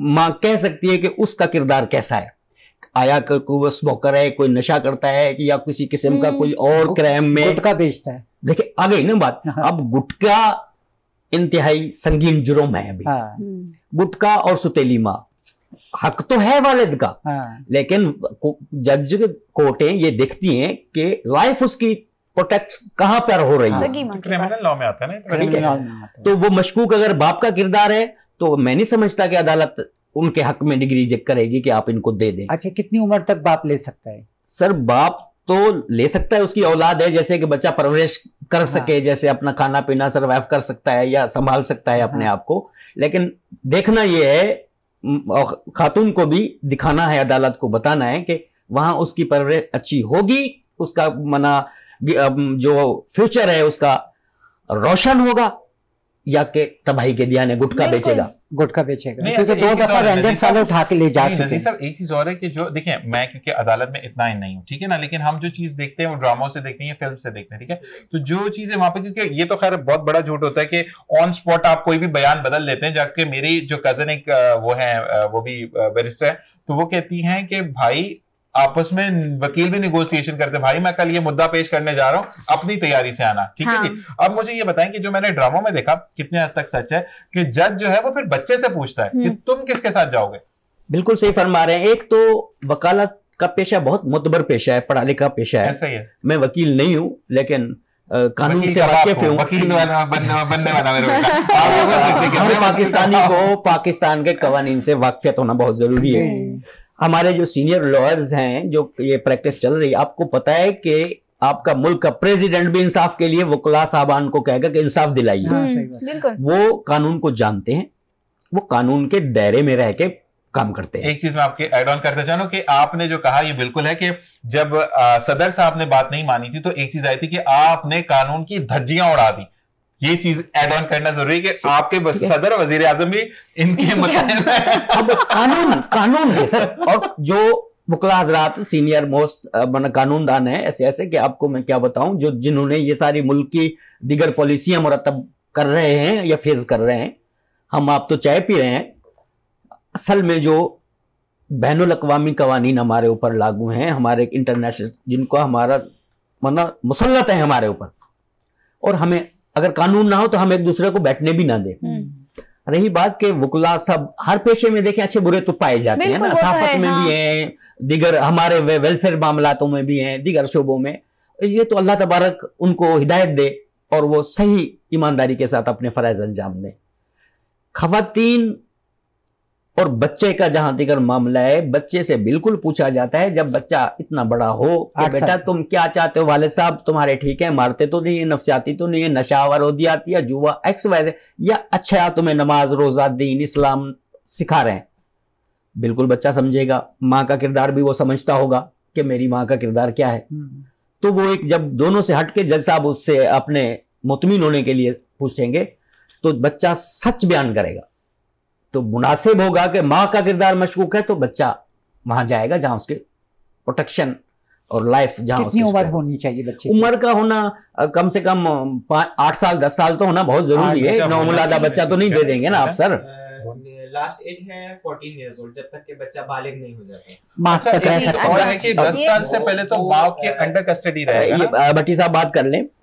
जी जी आप बोले। जब तक कि बच्चा बालिग ना हो जाए, वो जब बच्चा आखिर वो बालिग हो जाता है ना, तो वो अपना एक मतलब उसका विजन रहता है, हाँ, शऊर आ जाता है, वो अपना फैसला खुद मुख्तियार हो जाता है। वो 14 साल मेरा यही कहना है ना, जब आप अकिल और बालिग हो जाते हो, बलूगियत को पहुंच जाते हो, 18 साल को पहुंच जाते हो, आप ना माँ के हो ना बाप के हो, आप इंडिपेंडेंट हो, आप चाहो जिसके साथ रहो। नहीं, मेरा सवाल मेरे दो सवाल है आपसे, मैं 2 सवाल एक साथ करती हूँ फिर आप जवाब दीजिएगा। कि पहला सवाल ये कि देखिए बच्चे जहां तक की बात आती है कि अक्सर ये सुना है कि बच्चे जो भी हों, लेकिन बेटियां अगर होती हैं तो वो उनसे ना पूछा जाता है कुछ भी नहीं, वो बाप की तरफ ही जाती है।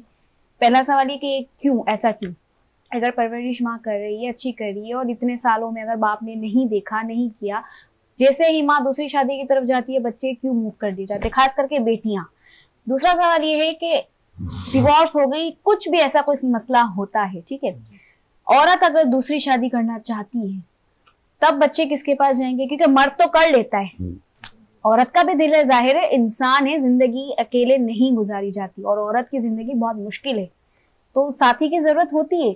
उस वक्त ये डिमांड की जाती है कि जिसके बच्चे हैं उसको दे के और फिर हम करेंगे। और बच्चों वाला कहता मैंने नहीं रखना। हाँ, मुझे ये 2 सवालों का जवाब दें। आपका पहले सवाल का मैं जवाब देता हूँ कि बेटियां बाप की तरफ इस वजह से, देखिए बच्चे को जहां से ज्यादा प्यार मिलेगा बच्चा उसी तरफ नहीं, अब वो बाप देख ही नहीं रहा ना, वो बाप इतने सालों में 3 साल हो गए 4 साल हो गए उसने बेटियों को देखा ही नहीं। अब जैसे बात निकलती है कि भाई वो शादी कर लेगी तो उसको बेटियां याद आ जाती है। बिल्कुल एग्जैक्ट ऐसा ही है। तो अभी बाप देखा जाएगा कि बच्चा मतलब बाप तो मिला नहीं उसे 3-4 साल से, बिल्कुल भी कोई खर्चा नहीं, कोई खर्चा नहीं, कोई एक्सपेंस मतलब फीस का खर्चा कुछ भी नहीं, एक्सपेंस कुछ भी नहीं उठा रहा। तो अब बाप की तरफ बच्चा जब 4 साल से देखा ही नहीं तो बाप की तरफ जाएगा कैसे? नहीं, पूछा ही नहीं जाता, क्योंकि अक्सर ये कहा गया है बेटियां हैं हम किसी गैर मत के, वो तो एक बाप ही किसी ने गलत इत्तला दिया आप देखिए ना। अब मैं एक मिसाल आपको छोटी सी मिसाल दूं कि बच्चा तकरीबन 6 मंथ का है, उसका बाप उसको छोड़ के चला गया, बिल्कुल ठीक है।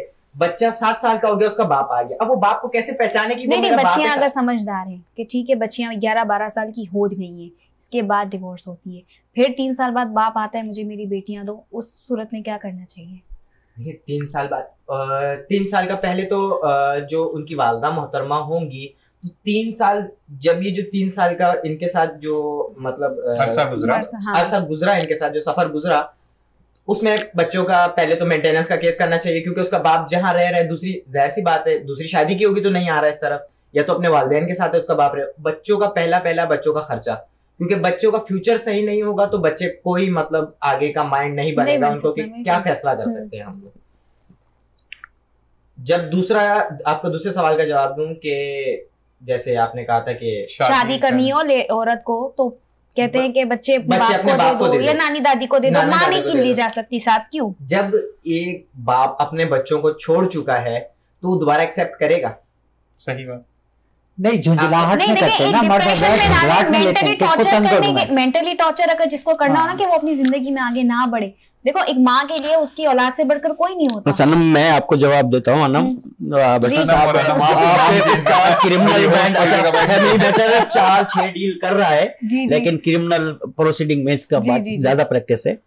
आप ये मासूमाना सवाल मुझसे करें। आप एक बात सुने, आप पे तो केस बनता है कि आप सनम को अनम और अनम को सनम करें, ये देखिए उसको एक जगह बैठने दे, वो अनम है, अनम या सनम। अच्छा कौन केस है? अच्छा ये दोनों नाम मेरे घर में मौजूद है, तब मुझे जो है ना वो मैं मजाक कर रहा हूँ। नहीं अल्लाह इनको जिंदगी दे, माशाल्लाह बहुत ज़हीन और बहुत दाना है, और वो तभी तो कंफ्यूजन में लगी पड़ी है। सवाल वही है जो मैंने मर्द के लिए पहले जवाब दे चुका हूं। जब मर्द शादी करेगा तो उसके किरदार अच्छा नहीं रहेगा, तो औरत शादी करेगी तो औरत भी इसी तरीके से डिफॉल्टर देखी जाएगी कानून के नजर में कि इसने तो अपना मियाँ कर लिया, दूसरा मियाँ कैसे एक्सेप्ट करेगा? औलाद तो थी उस मियाँ की, अब बच्चे आ गए, जिंदगी की कशमकश डामाडोल, उनकी लाइफ डगमगा रही है। तो कानून जो उनकी लाइफ के लिए बेहतर समझता है, प्रोटेक्शन देना हमारे को कानून की जिम्मेदारी है। तो अगर अदालत के जरिए मामला चले गए हैं तो ज़ाहिर नानी है या नाना है वो बेहतर उसका सरवाइव कर सकता है दीगर चीजें, या बाप, बिल्कुल बाप तो बाप है, बानिस्बत फिर कानून के बाप का ज्यादा जो हक दिया जा रहा है वो सरवाइव कर सकता है। वो मेंटेनेंस उनको टाइम पे, एजुकेशन टाइम पे, खवातीन तो बहुत ज्यादा तादाद में नौकरी नहीं करती, हाउस वाइफ होती है, इस वजह से उसका ज्यादा हक होता है। तो लामहल्ला बाप कमा रहा है, खा रहा है, बच्चा जवान हो गया है, मर्द है, ये लड़की है, ये लड़का है, तो वो उनको सरवाइव करेगा, उसका इस्लामी और कानूनी फर्ज बनता है। अच्छा भट्टी साहब, इसके बाद सवाल आपका भी ऐसे ही है, वरना खवातीन का किरदार मशकूक है।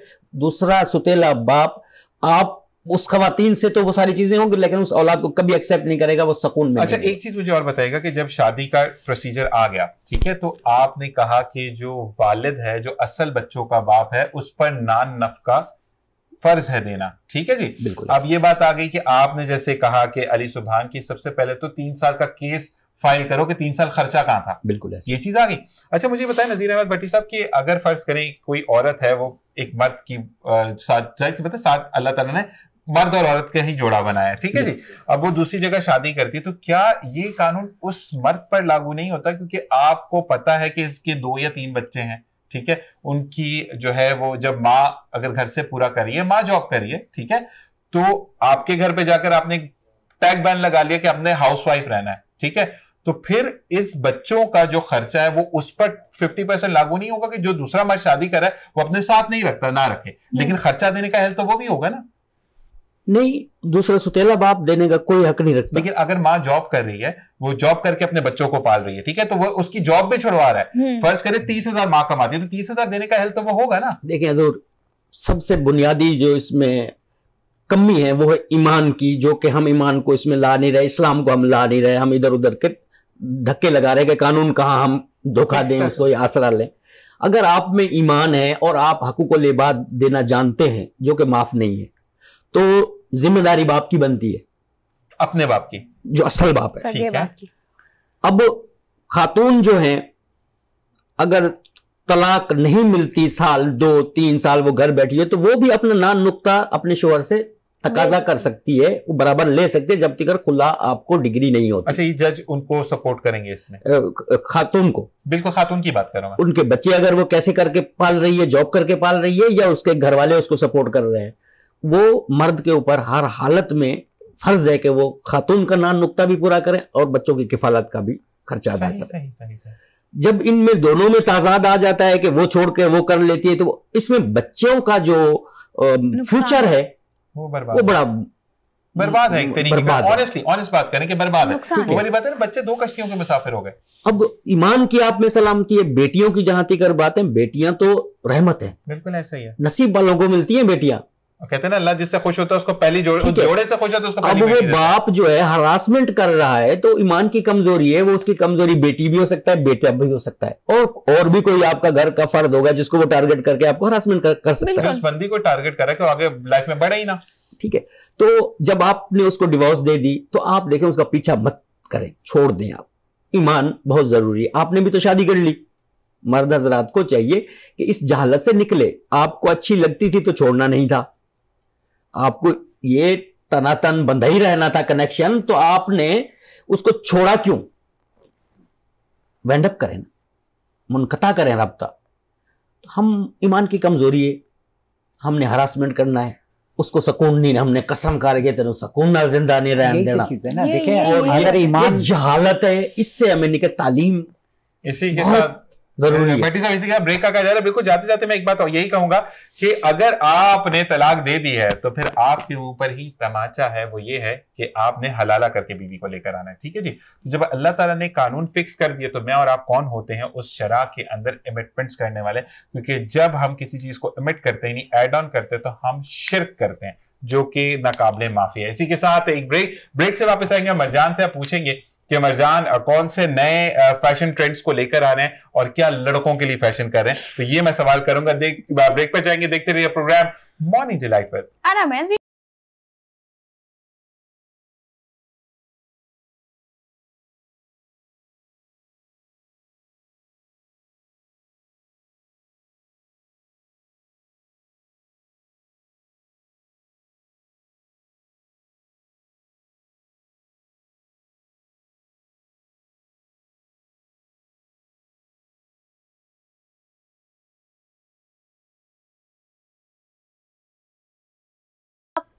ब्रेक से वापस आ चुके हैं। सवालों का सिलसिला जारी है। वकील साहब जो होने वाले हैं, बनने वाले वकील साहब से सवालात किए जा रहे हैं। वो खुद कंफ्यूज है कि कैसे सवाल हो रहे हैं। अच्छा नहीं अनम, उनका थोड़ा सा एक बात बताते चलो कि अली सुभान का जो आपका कहते हैं ना, हर एक का एक टेक्निकल आपका गिरफ्त होती है किसी चीज पे।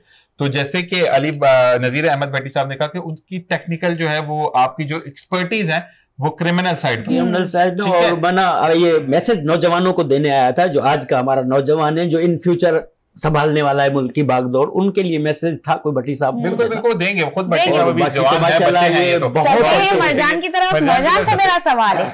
जी बोलिए मरजान, आप कभी लाइफ में ऐसा हुआ कि आपने कोई डिजाइन किया, कोई कपड़ों का एक डिजाइन किया जो आपने अभी तक लॉन्च ना किया हो, लेकिन आपका जो अपोजिट साइड का है, कुछ भी आपका कोई दुश्मन कह लें या जो आपसे जलता हो, उसने आके पिक ली और उसी ने वो लॉन्च कर दिया, ऐसा कभी हुआ है? काफी दफा ऐसा हुआ है। तब उस वक्त आप क्या करते हैं? देखिए, आपके लिए जो ये ड्रेसेस मैंने ला के दिए थे, तो ये तो बाहर जा रहे थे, ठीक है। मैंने इससे पहले मेरे स्टेटस पे, फेसबुक पे या इंस्टाग्राम, जो भी मेरे पास सोशल मीडिया प्लेटफॉर्म है, उसमें मैंने लगाए ही नहीं थे। अच्छा, नहीं लगाए थे, इसलिए नहीं लगाए थे। और मेरे पास फिर जवाब था, जब मैंने आपको ये प्रोवाइड करना शुरू करा, तो अब मेरे लग रहे हैं। और लगते के साथ हमारे पास कॉपीराइट्स का है ही नहीं ना सिस्टम, पाकिस्तान में है ही नहीं कॉपीराइट्स का। बिल्कुल है सर। कॉपीराइट्स का केस आप दाखिल करा सकते हैं। देखें कवानीन मौजूद हैं। नहीं, अदालत के रास्ते इतने तवील हैं बॉस कि बंदा शरीफ आदमी घबराता है। आपको किसने कहा तवील हैं, और आपको किसने कहा कि शरीफ शहरी हकूक के लिए नहीं जाएगा, नहीं लेना चाहिए शरीफ शहरी को हकूक? मैं शरीफ हूं, मुझे हकूक नहीं लेने चाहिए? मैं शरीफ हूं, मेरी कोई गाड़ी को ठोक दे, गाड़ी मार दे, एक्सीडेंट कर दे, मुझे मार दे, मैं अदालत नहीं जाऊं कि मैं शरीफ हूं?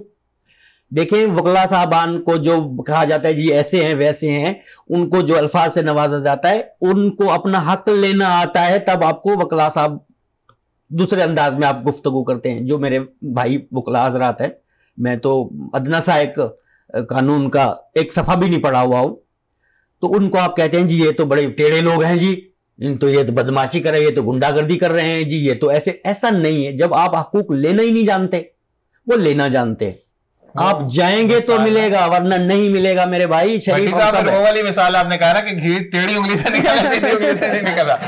भट्टी साहब ये उस वक्त हो सकता है जब मेरे इतराफ में कोई कानूनदान बैठा हुआ हो, पावर वाला। राइट्स कहां से गया मजा नहीं चीज बताओ। देखिए आपने जब रजिस्टर करवाया चीज को, ठीक है, रजिस्टर हो गए, रजिस्टर होने के बाद मेरे सामने भट्टी साहब बैठे, उनका बेटा वकील बन रहा है ना, तो फिर मैं इनकी भी धज्जियां उड़ा सकता हूं, क्योंकि वो मेरे पास राइट्स हैं कि ये चीज मेरे पेज पर लगी है। और जब हम उसको एक कहते हैं ना कानून के दायरे में, हम पहले खुद अपने आप को डालें, उसके बाद हम कानून से एक्सपेक्ट करें। इदारे मौजूद हैं। लॉ कहता है कि आपका थाना बनाया गया, एग्जाम्पल दे रहा हूं थाने का, आप थाने में दरखास्त, थाने वाला उसके साथ मिल गया, उसके ऊपर एक डिप्टी बैठा हुआ है, डिप्टी के पास भी नहीं गया आप, उसके ऊपर एक सीनियर सुप्रीडेंट बैठा हुआ है, उसके पास भी नहीं गया, उसके बाद आपने एसएसपी जिले का बैठा हुआ है, डीआईजी बैठा हुआ है, आईजी कंप्लेन बैठा हुआ है, उसके बावजूद कोर्ट खुली हुई है आपके लिए, दादरसी के लिए। आप तो कहीं फरियाद ही नहीं कर रहे हो, दिल की दिल में रखते हो, बस यही मेरा कसूर है। लेकिन मुझे पता है बहुत सब तकलीफ के साथ बोलना पड़ रहा है। आपको होगी तो आप जाएंगे। मेरी सुने, मुझे बहुत तकलीफ के साथ मैं भुगत चुका हूँ ना, 14 साल मैंने भुगता है। मेरी सदर में दुकान थी और मेरे फादर की डेथ के बाद, चैलूम के बाद, जैसे फिल्मों में दिखाते हैं ना, उस आदमी ने मुझे निकाल के साइड पे कर दिया। मेन कोऑपरेटिव मार्केट में शॉप थी और 14 साल उसने मेरी बेवा माँ और मुझे, मैं इकलौता ही हूँ, मेरी 2 सिस्टर मैरिड थी। 14 साल मैंने जो अदालतों के धक्के खाए ना, वो मेरा रब जानता है। 14 साल के बाद जब वो, हम सेशन से जीते, हम सुप्रीम हाई कोर्ट से जीते, हम सुप्रीम तक वो ले गया हमें। जब हम जीत गए उसके बावजूद भी उस बंदे ने सिर्फ चाबी लेने के लिए, पीडी थाना सदर का था, वहां ले जाने के बाद मैंने जितनी परेशानियों का सामना करा, एक चाबी मुझे अपनी नफरी पुलिस के साथ चाहिए थी, क्योंकि मैं इकलौता था, मुझे डर लगता था वहां पर कि कोई मुझ पर हमला ना करे। वही घर पे फोन आते थे कि इसको मार देंगे, ये कर देंगे, वो कर देंगे। तो अदालत के वो जो 14 साल, हमें बाद में लोगों ने कहा कि इस पे केस दायर कर दें, वो आपका मिल जाएगा, जो हमारा पैसा लगा था। मना कर दिया कि नहीं, मेरे बच्चा के साथ। मैं एक चीज मैं बोलूंगा भट्टी साहब से पहले कि देखो, पहले की चीजें ना, पहले की मैं ऑनेस्टली ऑन एयर बात कर रहा हूँ कि पहले की अगर हम पुलिस वालों को देखते हैं तो बड़े बदतमीजी अल्फाज इस्तेमाल करते थे, ठीक है, ऐसा ही था ना। अब जाकर मैं गया, मैं आपको बताता हूँ कि थोड़ा सा प्रॉब्लम हो गई थी घर पे, मेरे घर के पास थाना था। अच्छा, वो खाना खाना था तो मैं साइड पे हो गया, कहता मैं FIR नहीं काटूंगा। मैंने कहा जनाब आपका काम है। कहता नहीं काटूंगा, क्या कर लोगे? बड़े नॉर्मल अंदाज में ना, मैंने कहा कि अच्छा, मैं उनकी तारीफ बता रहा हूँ कि उस आजकल इखलाक इस तरह के सब। कहते जनाब सामने खाना पड़ा हुआ है, खुदा की रहमत पड़ी हुई है, आप कह रहे हैं FIR काट दो। वो भाई कटती रहेंगी, खाने में पहले शरीक हो, फिर FIR कटेगी। बड़ी बात है। तो ये चीज मैंने देखी है, मैंने देखी है, बहुत ज्यादा। मैंने उस दिन देखा, भाई को मैं हर दफा ये बात करता हूँ कि जब हम ट्रैफिक पुलिस वालों को एक नाम कॉल करते हैं ना, टुल्ला, तो बेइज्जती है उनकी। वो अगर ना खड़े हो तो आपकी चीजें मैनेज नहीं होती हैं, ठीक है। और वो भाई खड़े हुए थे, उन्होंने पूछा, एक सर्विसेज जो आपको प्रोवाइड करते हैं बाइक वाली या गाड़ी वाली ऐप के थ्रू, उसने कहा कि सर लाइसेंस नहीं है। उन्होंने कहा कि बड़े के पास जाओ। अच्छा, लाइसेंस था, एक्सपायर्ड था। उन्होंने कहा कि क्या करता है? उन्होंने कहा सर ये सर्विस चलाता हूँ। उन्होंने कहा कि लाइसेंस दिखाओ। लाइसेंस 1 महीना पुराना था। उन्होंने कहा बेटा इस लाइसेंस को मेरे बच्चे रिन्यू करवा लो, आज जाओ, कल जाओ, परसों जाओ, जाके करवाओ, क्योंकि हादसा ना हो जाए और तुम जल्दी में हमसे डर के निकलोगे, तुम्हारे घर पे ना तुम्हारी माँ इंतजार कर रही होगी। और सर पे उन्होंने यूं थपकी दी। और ऐसे भी लोग मौजूद हैं, होते हैं कई। देखिए, आप एक बाप की 5 औलाद है ना, तो 5 एक जैसी नहीं होंगी। उसमें गुस्से वाला भी होगा, एक चुप रहने वाला होगा, एक मिला जुला रुझान का होगा, ठीक है, एक ओवर स्मार्ट होगा और एक बिल्कुल ही चुप होगा, तो वो बोलेगा ही नहीं। तो बाप किसी को डिसोन तो नहीं करेगा ना।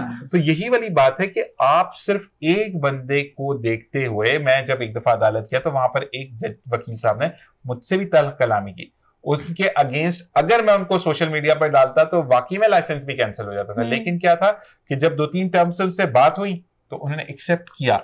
एक्सेप्शनल हमारे यहाँ पर ये चीज है कि हम जब कोई एक्सेप्ट कर लेते हैं ना तो कहते हैं ना कि अल्लाह के सामने आप फरियाद डालते हो माफी की तो अल्लाह माफ करता है, ठीक है। जब उसने एक्सेप्ट कर लिया कि मेरी गलती थी तो हम वहां पर जाकर जो है अगर दोबारा से री ऑन करते हैं तो चीजें गलत होती है। लेकिन आपको मैं ये कहूंगा कि आप जो हो सबसे पहले तो क्योंकि देखो आपका माशाल्लाह अब जो एक चीजें आउटकम सामने आ रही हैं, जिस तरीके से आपने एक बात खुद की है ना मरजान कि मैं कभी भी पेपर वर्क नहीं करता निशान, मेरा यहाँ चल रहा होता, मेरा यही नहीं चल रहा होता, मेरा दिमाग चल रहा होता। अच्छा, मैं आपके सवाल को शॉर्ट ये करूंगा, इस वक्त तो जो डिजाइनर जितने भी हैं ना, चाहे क्लोथ्स के हों या बैग्स हैं या शूज एसेसरीज जिसके भी हैं, वो जान के चाहते हैं कि उनकी रेप्लिका निकले। आप देखें बड़े ब्रांड में नाम नहीं लेना चाह रहा, आज उनका लॉन्च होता है, दूसरे दिन उसी चीज की कॉपी आ रही होती है और वो स्टॉल पे बिक्री होती है। बड़े ब्रांड क्यों नहीं जाते कोर्ट में? क्योंकि उनकी और डिमांड बढ़ रही है। इस वक्त अगर हमारी कॉपी होती है ना, हमारी डिमांड बढ़ती है। बस हम हाँ, अब मैं नाम लेना नहीं चाह रहा, बड़े बड़े डिजाइनर्स हैं, उनकी रेप्लिका आप तो खुद जानती हैं, आप जिस इलाके में रह रही हैं वहां सारा रेप्लिका मिल रहा है, सारा रेप्लिका, ओरिजिनल नहीं मिल रहा है वहां पर, कॉपी उधर, ओरिजिनल आपको मिलेगा हाई सोसाइटी में, क्लिफ्टन में मिलेगा, डिफेंस में मिलेगा, हैदरी में मिलेगा, ये वो ठीक है, बाजार फैसल, लालू खेत और गोलीमार वगैरह चाहे वहां उन चीजों की कॉपी, थर्ड कॉपी मिल रही है। हाँ, लेकिन एक बात है, मैं ये कहता हूँ कि फर्ज करना कि ये डिजाइनर का कपड़े पहन सकती है और मेरे घर पे नहीं पहन सकती, तो अच्छा है ना मैं कॉपी पहना दूं। कॉपी ले तो देखिए, हर खवातीन, हम मर्द होके भी हमारा ये हो जाता है, मैंने एक दफा अब ये स्क्रीन पे पहन लिया ना, अब मैं स्क्रीन पे नहीं पहनूंगा ये, मैं वैसे पार्टी में पहन लूंगा ये। इसको मैं एक बात बताऊं तरीका, इसके ऊपर ना रखो स्प्रे मारो काला काला, ये तो स्कार्फ डाल लिया, कभी कुछ कर लिया, कभी क्रिएशन, कभी कंट्रास्ट पैंट के साथ पहन लिया। खवातीन में तो ये ज्यादा एक दफा पहन लेती है ना स्क्रीन पर, तो वो दोबारा नहीं, किसी महफिल में पहन लेती हैं वो कि ये तो मैंने फलाने में। हमने इस शो में यही करना है कि हमने जो कपड़े रिपीट करना है, क्यों मैं करती हूँ नहीं, और करने इस वजह से है क्योंकि हमने इस फिनोमेना से बाहर आना है कि एक दफा जो जोड़ा पहन लिया वो दोबारा नहीं पहन सकता। क्योंकि आपको बड़ी अच्छी बंदे ने बात की थी स्टार्टिंग के शो में, किरदार ऐसा बनाओ कि लोग ये बोलें कि इस पहनने वाले ने इस ब्रांड को अमर कर दिया। तो हमें भी वही चीज करनी है, क्योंकि मैं फिर यही वाली बात बोलूंगा कि यहाँ पर भट्टी साहब की अगर हम बात करें, यहाँ पर अली सुभान काफी देर से चुप है, मैं उससे सवाल करूंगा। तो मसला ये होता है कि आप अपना जो ऑरा है वो आपको डिफाइन करते हैं। आप यहाँ पर 1 लाख का जोड़ा पहनकर बैठ जाए और आपकी बातों में दम ना हो तो फिर फायदा नहीं है। जी अली सुभान, मुझे ये बताओ कि जो बच्चे जाते हैं क्रिमिनल केसेस में अंदर, जो कि फर्ज करें एक डकैत लूटने के लिए आया, उसने जो है वो लूटमार भी किया लेकिन किसी बच्चे पर इल्जाम आ गया, ठीक है, अब वो गरीब का बच्चा वो तो नहीं जा सकता, ठीक है। तो मुझे ये बताओ, ये कहा जाता है कि अंदर सरकारी वकील भी मौजूद होते हैं, ठीक है, ऐसा है, लेकिन केस सॉल्व क्यों नहीं होता? बच्चे 6 साल के जाते हैं, 65 साल के होके निकलते हैं। देखिए, मैं आपको इस सवाल का बेहतरीन जवाब देता हूँ कि अभी रिसेंटली आप देख रहे हैं कि तकरीबन जितने भी हमारे नौजवान हैं कराची पे बाहर चले, कराची यूनिवर्सिटी में चले जाएं आप, तो एनआईडी भी साथ ही है, में चले जाएं तो आधे से ज्यादा बच्चे क्रिमिनल माइंड, क्रिमिनल एक्टिविटीज, तकरीबन क्रिमिनल प्रोसीडिंग में चले गए, सही तकरीबन। तो जैसे आपका सवाल के दूसरा बेगुनाह उठ जाता है, जो गुनाहगार होता है वो बच जाता है। तो इसकी मैं मिसाल देता हूँ, कुछ टाइम पहले मेरे साथ एक हमीदुल्लाह नाम का केस आया था, एक लड़का था, तो वो कहता है कि मेरे पास वेपन नहीं था, मेरे पे वेपन डाला गया, सही। तो प्रोसीडिंग में पता चला जाके बाद में कि उनका उठना बैठना गलत सोबत के साथ था, तो वो उसके इल्जाम में चले गए अंदर। एग्जैक्टली। जो अब बेकसूर कोई नहीं जाता, जब तक कि अब बेकसूर मेरे को क्यों नहीं उठा रहे, मैं भी तो घूम रहा हूँ ना। आप तो अंदर से वकालत करके बाहर आ जाओगे ना, आप इसलिए नहीं उठा रहे, फायदा उठाने का टाइम बर्बाद होगा। कोई ना कोई लिंक जुड़ी नहीं होगी, इतने दलाइल दे देंगे कि ऐसी बात है। तो अभी मेरी एक्टिविटी उठना बैठना गलत लड़कों के साथ होगा, मेरी एक्टिविटी देखिए, हमारे जो मुल्क के इदारे ना, हमारी एक्टिविटी सारी नोट हो रही है। ऐसा ही हम लोग बोलते हैं इनको कुछ पता नहीं है, हम लोग ये कर लेंगे, इनको नहीं पता लगेगा, तो ये सब फेक है, सब उनको पता है। हम यहाँ से वहां जा रहे हैं, हम एक घर से दूसरे घर में जा रहे हैं ना, वो भी उनको पता है कि इस निकल के इस वक्त इस घर में गया है। मोबाइल सबसे पहले है, सबसे पहले आपका ये मोबाइल आपका बिल्कुल। बहुत बड़ा मतलब एक आपके लिए तो मतलब रखना सपोर्ट छोड़ भी कर सकता है आपको। रखना छोड़ दें। बिल्कुल, मेरा नौजवानों को मैसेज है, मोबाइल छोड़ दें, आप कामयाब हो जाएंगे। ये बात मेरा अच्छा। मैसेज है ये। बिल्कुल। आप 1 week within 1 week mobile use ना करें आप रात को सोते वक्त, और दिन में सिर्फ आप स्टडी पे फोकस करें। देखें आपका सारा स्टडी मैं आपको नहीं, बताता हूँ मेरे आपको भाई, यूज नहीं आप करती। जाओगे 10वीं मोहर्रम में जब सुकून होगा जिंदगी लगती है हंसी। मफलूज हो गए हैं हम लोग। मोहताज हो गए हम मोबाइलों के। बिल्कुल। आजकल के जितने भी नौजवान हैं क्रिमिनल एक्टिविटीज में आ गए, इस वजह से कसूरवार बच जाता है, बेगुनाह उठ जाता है। एक चीज ये पूछूंगा अली सुभान कि हमारा शायद क्रिमिनल माइंड होना इस वजह से, अगर हम नजीर अहमद भट्टी साहब जो है इनके बचपन की बात करें तो इनका कल का बचपन नहीं है, इतना पुराना भी नहीं लेकिन इतना कल का भी नहीं हो, ठीक है। आपका भी बचपन कहते हैं ना कि आपका कल का होगा क्योंकि आप इनके बेटे, ठीक है। मुझे ये बताओ कि इनके जो बचपन था उसमें शॉर्टकट्स नहीं थे, बड़ों का एहतराम था, बड़ों से मशवरा लेना था। अब हम कहते हैं कि बाप हमसे छोटा है, उनको क्या पता है। हाँ, ऐसा है बिल्कुल। अभी देखें 2000 से पहले चले जाएं आप, जितने भी तकरीबन अभी माशाल्लाह एजिड बैठे हुए हैं, तो पहले भी एजिड आता था ना, तो हम पहले कुर्सी 2000 से पहले की बात बता रहा हूँ, कुर्सी उठा के सर आप बैठे, सर आप बैठे। बिल्कुल बिल्कुल ऐसा होता है। अभी कहे ना जान तू खड़ा हो जा, मैं बैठूंगा, मैं भी थका हुआ आया हूं, मैं भी 3 मार के आया हूं, मैं बैठूंगा वहीं। अच्छा, बड़ी अच्छी बात सुभान ने कही है, वाकई में यही होता है। सुभान आप जब मैंने 2010 में मैट्रिक किया ना, तो उस टाइम पे हमें अगर कोई पूछता था ना स्कूल पे कि स्टाफ रूम कहाँ है, कॉमन रूम कहाँ है, ऑफिस किस साइड पर है, तो हम खुशी से जाके छोड़ के आते थे। अब मैं एक 5 स्टार वाले स्कूल में गया जिसका बड़ा मशहूर होता है हर जगह पे नाम, ठीक है। तो मैंने उसको पूछा, अंग्रेजी बहुत बोलते हैं वहां पे, मैंने कहा कि ऑफिस किस तरफ है, तो उस बच्चे ने मुझे रास्ता बचाने के बजाय पता है क्या आंसर किया, अंधे हो, सामने बोर्ड लगा है, पढ़ो और जाओ।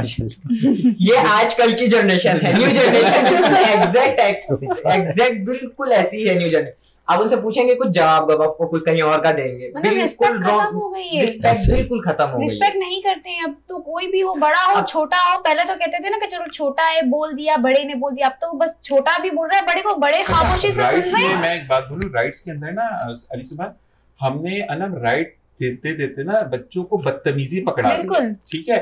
हमारे यहाँ पर कभी भी जो आपका जो बचपन है उसमें भी, क्योंकि माशाल्लाह आप जिस बाप के बेटे हैं उनके अंदर बात करने से डिफरेंट थिंग, जाहिर सी बात है, अगर वो एग्रेशन नहीं दिखाएंगे तो अपने पेशे के साथ नहीं होंगे लॉयल, ठीक है।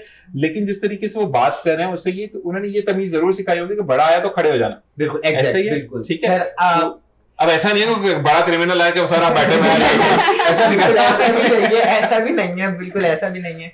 देखिए ना, अभी आप जितनी भी न्यू जनरेशन में चले जाएं, जितने भी हैं यूनिवर्सिटीज में, कॉलेजेस में, तो ज्यादातर जो न्यू जनरेशन है, नौजवान है हमारे, सारे नशे में मुब्तला हो गए। अच्छा, नशे से बलातर एक चीज और होती, जब 2010 में हम पढ़ते थे ना, मैं कोविड में नहीं पढ़ा, लेकिन जब हम पढ़ते थे तो हमारे अगर क्योंकि मेरा जो स्कूल है वो काफी सदर में मशहूर स्कूल है, ठीक है ना, तो जाते हैं जिसका नीला नीला सा तो वो इस तरफ लड़कियों का है, इस तरफ लड़कियों का है चर्च वाला, लड़कों का सेम, मतलब हमारे बीच में रोड है, वक्फा है रोड का, या डिस्टेंस कह लें। अच्छा, जब हम वैन में बैठते थे ना तो वो वहां पर ये बोलते थे कि आज ये वाली बहन क्यों नहीं आई, ठीक है। जबकि आजकल के 9th और मैट्रिक के बच्चे, अभी तुम्हारी तो दोस्ती नहीं है, तुम्हारे साथ तो लड़की नहीं है, तुम्हारी गर्लफ्रेंड नहीं है, यहाँ से ही माहौल खराब। पहले को एजुकेशन होती थी, हमने भी की, लेकिन इस तरीके का माहौल नहीं होता था। को एजुकेशन में भी आपस में जो क्लासमेट होते थे, नहीं क्लासमेट जो होते थे बहुत रिस्पेक्ट करते थे, यहाँ तक कि कॉपी नोटबुक लेनी होती थी तो इतनी रिस्पेक्ट से बात करते थे। और अब तो उस कमर पे हाथ मारा, चल रहा तेरी कॉपी दे। हाँ, ये हो रहा है ना, बिल्कुल ऐसे ही है। ये क्या कहोगी, तहजीब हाथ से निकल गई, या हमने बच्चों को बहुत ज्यादा मार्जिन दे दिया, या हमारे माँ बाप की। फर्स्ट ऑफ ऑल मैं आपको एक ये इसका मुख्तसर सा जवाब, वालिदैन है ना, बच्चों पे अगर अपने बराबर नजर रखेंगे ना कि क्या कर रहे हैं, कहाँ उठ रहा है, कहाँ बैठ रहा है, बच्चा कभी भी ऐसी हरकत नहीं करेगा। कहते हैं ना, खिलाओ सोने का न्योला, देखो शेर की नजर, शेर की नजर से, बिल्कुल एग्जैक्ट। नौजवानों के लिए क्या मैसेज है वो भी मुझे बताओ, मुझे बड़ा तुम्हारी बातों से ना लग रहा है कि अब ले लेना चाहिए मैसेज। क्या मैसेज है मेरे बच्चे का? नौजवानों को मेरा ये मैसेज है कि आज के नौजवान जितने भी हैं, पढ़ने जा रहे हैं, घर पे माँ बाप को बताएं कि वो पढ़ने जा रहे हैं, बाहर देखें तो कभी केबिन पे खड़े हुए, चंकी मंकी पहुंचे हुए, सी साइड पे बैठे हुए, और क्या कर रहे हैं, नशा कर रहे हैं। हाँ, सारे माँ बाप को धोखे में रखा हुआ है। अच्छा, एक चीज और है, वेप नशा है भाई, एग्जैक्टली इलेक्ट्रॉनिक सिगरेट है ना, वो भी इलेक्ट्रॉनिक सिगरेट स्मोक है ना उसमें भी, ठीक है। अब उसके बाद जो शीशा पीते हैं, अच्छा उसके ऊपर बैन लगा था, मुझे बड़ा अच्छा लगा, लेकिन फिर जो उसको फ्लेवर्ड में ले गए, नशा तो नशा भाई, कान यहाँ से पकड़ो घुमा एक ही बात है, नशा तो नशा है। तो यही चीज है कि आजकल की हमने जो न्यू जनरेशन है हमारी, जितनी भी यूनिवर्सिटीज कॉलेजेस सब नशे में मुब्तला हो गए। ऐसा ही है। अभी फर्स्ट ऑफ ऑल के वालिदैन की नजर नहीं है उनके ऊपर, घर पे बोल के जाते वालिदैन को धोखे में रखा हुआ है, नजर नहीं धोखे में रखा हुआ है। वालिदैन बहुत मासूम है, ये मैं कहूंगा। वही कह रहा हूं ना मैं, आपको वालिदैन चाहिए धोखे में रखा हुआ है। कोई वालिदैन होते हैं जिनको खुद को इतना शऊर नहीं होता, वो बच्चों पे ट्रस्ट करते हैं। मेरी वालिदा थी ना, वो निकल के आ जाती थी, तुमने यहाँ का बताया, यहाँ पे मौजूद नहीं हो, तो मुझे डर था, मैं झूठ बोल के जाता ही नहीं था। तो ये चीज होती है कि वालिदैन को भी देखना चाहिए। जी मरजाना, आपके साथ कभी डंडे वंडे पड़े घर से? डांट तो पड़ी है काफी, मार पड़ी है कि यहाँ का बोला वहाँ क्यों गए? नहीं ऐसा नहीं, नहीं मेरे साथ ऐसा नहीं था। असल में बताऊं, मेरे साथ अम्मी को साथ तो अब लेके नहीं जाते हो लड़कियों के लिए जाते हो? नहीं मैं एक और चीज में बताऊं, मेरे साथ मसला ये था, मुझे ज्यादा खेलने की इजाजत नहीं थी, मेरी ग्राफ्टिंग हुई भी थी। अच्छा, तो मैंने कभी क्रिकेट, हॉकी वगैरह, फुटबॉल कुछ नहीं खेला। मुझे पैदल तो चलते होगे ना, इंडोर गेम ला के दे दी जाए तो बचपन में किडनैप कर लिया था फकीरों ने, तो और मुझ पे पाबंदी लग गई। अरे उठा के ले गए थे वो, चाहे वो चेहरे की वजह से। और हम लोग नए नए आए थे इराक से, उर्दू भी इतनी नहीं आती थी, ये वो सब। तो मुझे छोटा था मैं, 7-8 साल का, 6-7 साल का, मुझे बस याद है। मेरे साथ 2 साल की उम्र में आए थे इराक में। ये जो गैस सिलेंडर ब्लास्ट, वो ये पाकिस्तान में ही है सुई गैस। ये सिर्फ पूरी दुनिया में सिर्फ सुई गैस पाकिस्तान में है, जो हमें ये लाइंस के थ्रू गैस मिल रही है। इंटरनेशनल लेवल पे हर जगह सिलेंडर है। सही। तो वो सुई वाले कहते हैं हम सुई तो मारते रहते हैं। शरारती थे तभी? नहीं 2 साल का मैं तो बॉल गई है सिलेंडर के करीब। हाँ? मैंने उठाया और ये मेरी पीठ जलती, वो ब्लास्ट हुआ ना, लेकिन मैं बच्चा था, मैंने ऐसे ऊपर देखा ये फटा क्या है, तो वो सारा जो एक चीज मुझे बताओ कि ब्लास्टिंग क्या पहले से वो जगह, मतलब जो रेगुलेटर था, पाइप था, या सिलेंडर में कुछ लीकेज होगी तो ब्लास्ट हुआ ना? नहीं, वो आप उसको बच्चे जो करते अक्सर हमारा जो कुक था ना, उसने उसको जो फिक्स किया ना, वो सही तरीके से नहीं किया। एक कट सी आवाज आती थी। वो यानी कि उसका रेगुलेटर बैठ गया था। हाँ, उसका वो आवाज नहीं है, उसने लगा, वो लीक हो रहा था वहां से। और वो जब वो खाना गर्म होकर जो पाइप गर्म हुआ ना, तो उसने उसको ब्लास्ट किया। एक लिमिट है बिल्कुल उसी उस पे ये वो। अच्छा, तो मतलब हॉस्पिटलाइज हो गए, फिर तो रहे होगे ना काफी टाइम? मेरा 7 इयर्स तक हुआ और मेरा सारा इराक में ट्रीटमेंट हुआ। बाहर इटली से डॉक्टर मंगा लिए थे। ये पूरी मेरी ग्राफ्टिंग हुई थी। जब मैं 4 या 5 साल का था, हज पे ले गए थे मेरे फादर वगैरह, तो मेरा ये चिपका हुआ था इस तरह से। ना मैं इस तरफ देख सकता था, ना मैं इस तरफ देख सकता था। 48 दिन मुझे होश नहीं था। डॉक्टर्स ने कह दिया था इसके कुव्वत गवाही, समाई और सुनने समझने की सब सलाहियत गायब हो चुकी होंगी। जब तक होश नहीं आएगा हमें नहीं पता। लेकिन 48 दिन बाद जब मुझे होश आया तो मैं पहचान लिया ना। नहीं तो वो कहते हैं ना, जिसको वो रखे उसे कौन चखे। चीजें मिसाल होती है। कहते हैं कि अल्लाह ताला पर भरोसा रखे, अल्लाह ताला आपके लिए बहुत बेहतर करता है। अच्छा मुझे बताओ मजान के, जब आप कुछ लोग जब जिंदगी होती है ना, क्योंकि हम आपकी जिंदगी को इसके लिए डिस्कस करते हैं क्योंकि आप यहाँ पे फैशन ट्रेंड सेट करने बैठे हो, तो अब जो लोग आपसे पूछते हैं, सवाल वही मेरा लेकिन थोड़ा सा चेंज करके, कि कौन से फैशन ट्रेंड्स को अब इन करने वाले हो, ठीक है, एक चीज। और दूसरा, अब वही लोग जो कहते थे मरजान कब बताएगा, ये क्या कर लेगा, अब वही लोग जब पूछते हैं मरजान कट कौन सा लाने वाले, थोड़ा सा हमें भी बता दो, तो कैसा लगता है? नहीं, मेरा एक दोस्त वाइस प्रेसिडेंट है बैंक का, और उसने एक बात बहुत अच्छी बोली थी। हम 2000 मतलब तकरीबन 30-35 साल हो गए हमारी दोस्ती है उससे। तो वो उसने एक बात बोली, जो मेरा पहला इंटरव्यू आया ना, बहुत बड़े इंटरनेशनल चैनल्स पे मेरा डॉक्यूमेंट्री आई, तो हम खाने पे गए तो वो देख रहा मुस्कुरा। उसने कहा मरजान, जब हम पहले साथ होते थे ना, लोग तुम्हें देखते थे तो मुझे अंदर से लगता था यार क्यों देख रहे हैं, मुड़ मुड़ के देख रहे हैं यार, सिर्फ स्किन ही तो डैमेज हुई है, बाकी वो एक आम इंसान है, उसकी सोच अच्छी है, उसका मैार अच्छा है, उसका हर कुछ अलग है ये। लेकिन आज मैं सोच रहा हूँ कितने देख रहे हैं। तो वो फर्क आया ना, एक अप्रिशिएट जो उसने मुझे जिस तरह से मेरे फ्रेंड ने, कामरान ने मुझे किया था, तो वो मैं जिंदगी भर नहीं भूलूंगा। दूसरा क्या सवाल था? कौन से ला रहे हो? कट्स कौन से लेकर आ रहे हैं? कट्स इस वक्त आने वाला है प्रिंसेस डॉट होता है, वो साइड से डॉट्स आते हैं इसके, वो मेल और फीमेल दोनों में आते हैं। ये वो जो पिंटेक्स होते हैं वो साइड से आ रहे हैं ये। ठीक है, हाँ ठीक है। और पेस्टल कलर मैंने भी पहले भी तुम्हें बताया। अच्छा, कुर्ते कौन से दे रहा हूँ मुझे पहनने के लिए? कुर्ते मैं तुम्हें दूंगा, पिंक में है, ब्लू में है, सी ग्रीन है। इस वाले नहीं दे देना, मैं नहीं पहनूंगा। नहीं। अच्छा, अब हम दोनों का कलर साथ रखना। नहीं, तुम्हारे साथ तो तुम पे जो है ना एम्ब्रॉयडरी भी सूट करेगी, तुम्हारा ये है, तुम पे कट्स अच्छे लगेंगे, तुम पे एक कहते हैं से फिश टांका कहते हैं, वो ऊपर से एम्ब्रॉयडरी कच्चा टांका होता है, वो कहलाता है, पहचान भी होगी, एम्ब्रॉयडरी के लिए खवातीन जानती हैं, वो चीज तुम पे बहुत सूट करेगी। ब्लैक बहुत सूट करेगा तुम पे, ब्लैक हाइट है ना, जिनकी हाइट अच्छी होती है उन पे ब्लैक बहुत सूट करता है। ब्लैक पहनना है मुझे। ऑफ वाइट तुम पे बहुत जचता है, उस दिन तुम पहने हुए थे, इतना ही पहने हुए थे, तुम पे बहुत अच्छा लग रहा था। कल तुम खाली ब्लैक शर्ट पहने हुए थे, मैंने तुम्हें कहा था बिल्कुल अच्छा लग रहा तुम पे लेदर की जैकेट्स बहुत सूट करेंगी। मैंने लेदर पैंट भी पहनी थी। हाँ लेदर पैंट मुझे बताया था एक दफा तुमने, तो वो मैंने न्यू ईयर के शो पे पहनी थी। न्यू ईयर के और उसके साथ लेकिन ये चीज होती है, चले हम टूवर्ड्स टू एंड है, जाते जाते भी अब क्योंकि 4-5 मिनट रह गए हमारे पास। अच्छा मुझे ये बताओ कि अब जो अगर लड़की प्रेजेंटेबल लगे, जैसे कि अगर मेरी बात करें तो नॉर्मल कलर है ना, फेयर कलर नहीं आता मेरा, तो मुझे ये बताएं कि मेरे जैसे कलर्स को कौन से कलर के कपड़े पहनने चाहिए कि हमारी प्रेजेंटेबल एक शक्ल लगे? तुम पे लाइट कलर बहुत सूट करेंगे। डार्क की तरफ अगर जाओगे तो तुम्हारे लिए ब्लैक और नेवी ब्लू, जो नहीं थे बिल्कुल जो रात का मंजर होता है, नेवी ब्लू कहते हैं ना से, उस कलर का, वो कलर तुम पे बहुत सूट करेगा। ये वो ला के दे रहा हूं। हाँ ला के दे। अच्छा मरून रेड की तरफ नहीं जाना, येलो की तरफ नहीं जाना, नहीं उठेंगे इस पे, नहीं उठेंगे ये कलर की तरफ। मैं रेड तो इसलिए नहीं पहनता कि नबी करीम सल्लल्लाहु अलैहि वसल्लम के पास एक बंदा आया था, तो आपने उससे मुशाबत कोई कलर पहना था, तो आपने सलाम का जवाब नहीं दिया, तो नबी को मर्द पे लाल कलर। अच्छा मजे की बात, मुझे रेड कलर पसंद भी नहीं है। नहीं लड़कियों में मजबूर खवातीन में इतना अच्छा लगेगा। हाँ इतना पहना जाता है रेड, मैं तुम्हें दूंगा रेडिश मैरून दूंगा। हाँ मैरून ठीक है ना, रेड इतना पाकिस्तान में पहना जाता है, कदर पहना जाता है। रेड की अनारी रेड जो है ना वो अनारी रेड अच्छा लगता है। रेड कलर अच्छा नहीं लगता, अनारी रेड जो होता है ना वो चीज अच्छा। कलर इंडियंस बहुत खूबसूरत होते हैं क्योंकि उनके तो मजहब का हिस्सा है ना, ठीक होली वगैरह, ये वो डाइंग इंडियंस बहुत अच्छा है। फैब्रिक इंडियंस अच्छा नहीं है, फैब्रिक बहुत बुरा, फैब्रिक पाकिस्तान का बहुत अच्छा है, लेकिन हमारे यहाँ कलर इतने अच्छे डाई नहीं होते। स्क्रीन पे बहुत खूबसूरत आते हैं उनके कलर, स्क्रीन इतना हसीन शेयर करता है कि जिसके इंतहा। मुझे लाइट शेड्स ही पसंद है। चलें जी, इसी बारे में हम बात करेंगे कि मरजान के साथ ये बातचीत चलती रहेगी, लेकिन हम नज़ीर अहमद भट्टी की तरफ चलेंगे और उनसे जाते जाते एक नोट पूछेंगे कि जो नज़ीर भाई आप ये बताइएगा कि जो अब आवाम, जैसे आपने वाकई में काफी जगह पर हमारी आंखें खोली कि हम कहां पर हकूक के लिए लैग कर रहे हैं, ठीक है। तो एक बुनियादी बात जो कि आप समझते हैं कि मेरे पास 2 मिनट मौजूद है, कि आप समझते हैं कि ये चीज नहीं। सबसे पहले तो मैं अपने इदारों के खिलाफ तौहीन बर्दाश्त नहीं करूंगा। आपको अपनी जगह मिली 2 साल 10 साल के बाद, या उसको हक में डिग्री हुई? नहीं सर मिली कि बहुत लेट हो सर मिली। हाँ वो आपके सिस्टम की खराबी थी जो देर हुई। हम पाकिस्तानी, हमें कानून को फॉलो करने की जरूरत है, हमें उन इदारों के एहतराम करना चाहिए। लाइसेंस हमारे पास नहीं है, कसूर ट्रैफिक वाले का है। मुलजिम पकड़ा जाता है, गवाहियां हम नहीं देते, पुलिस का कसूर है नहीं।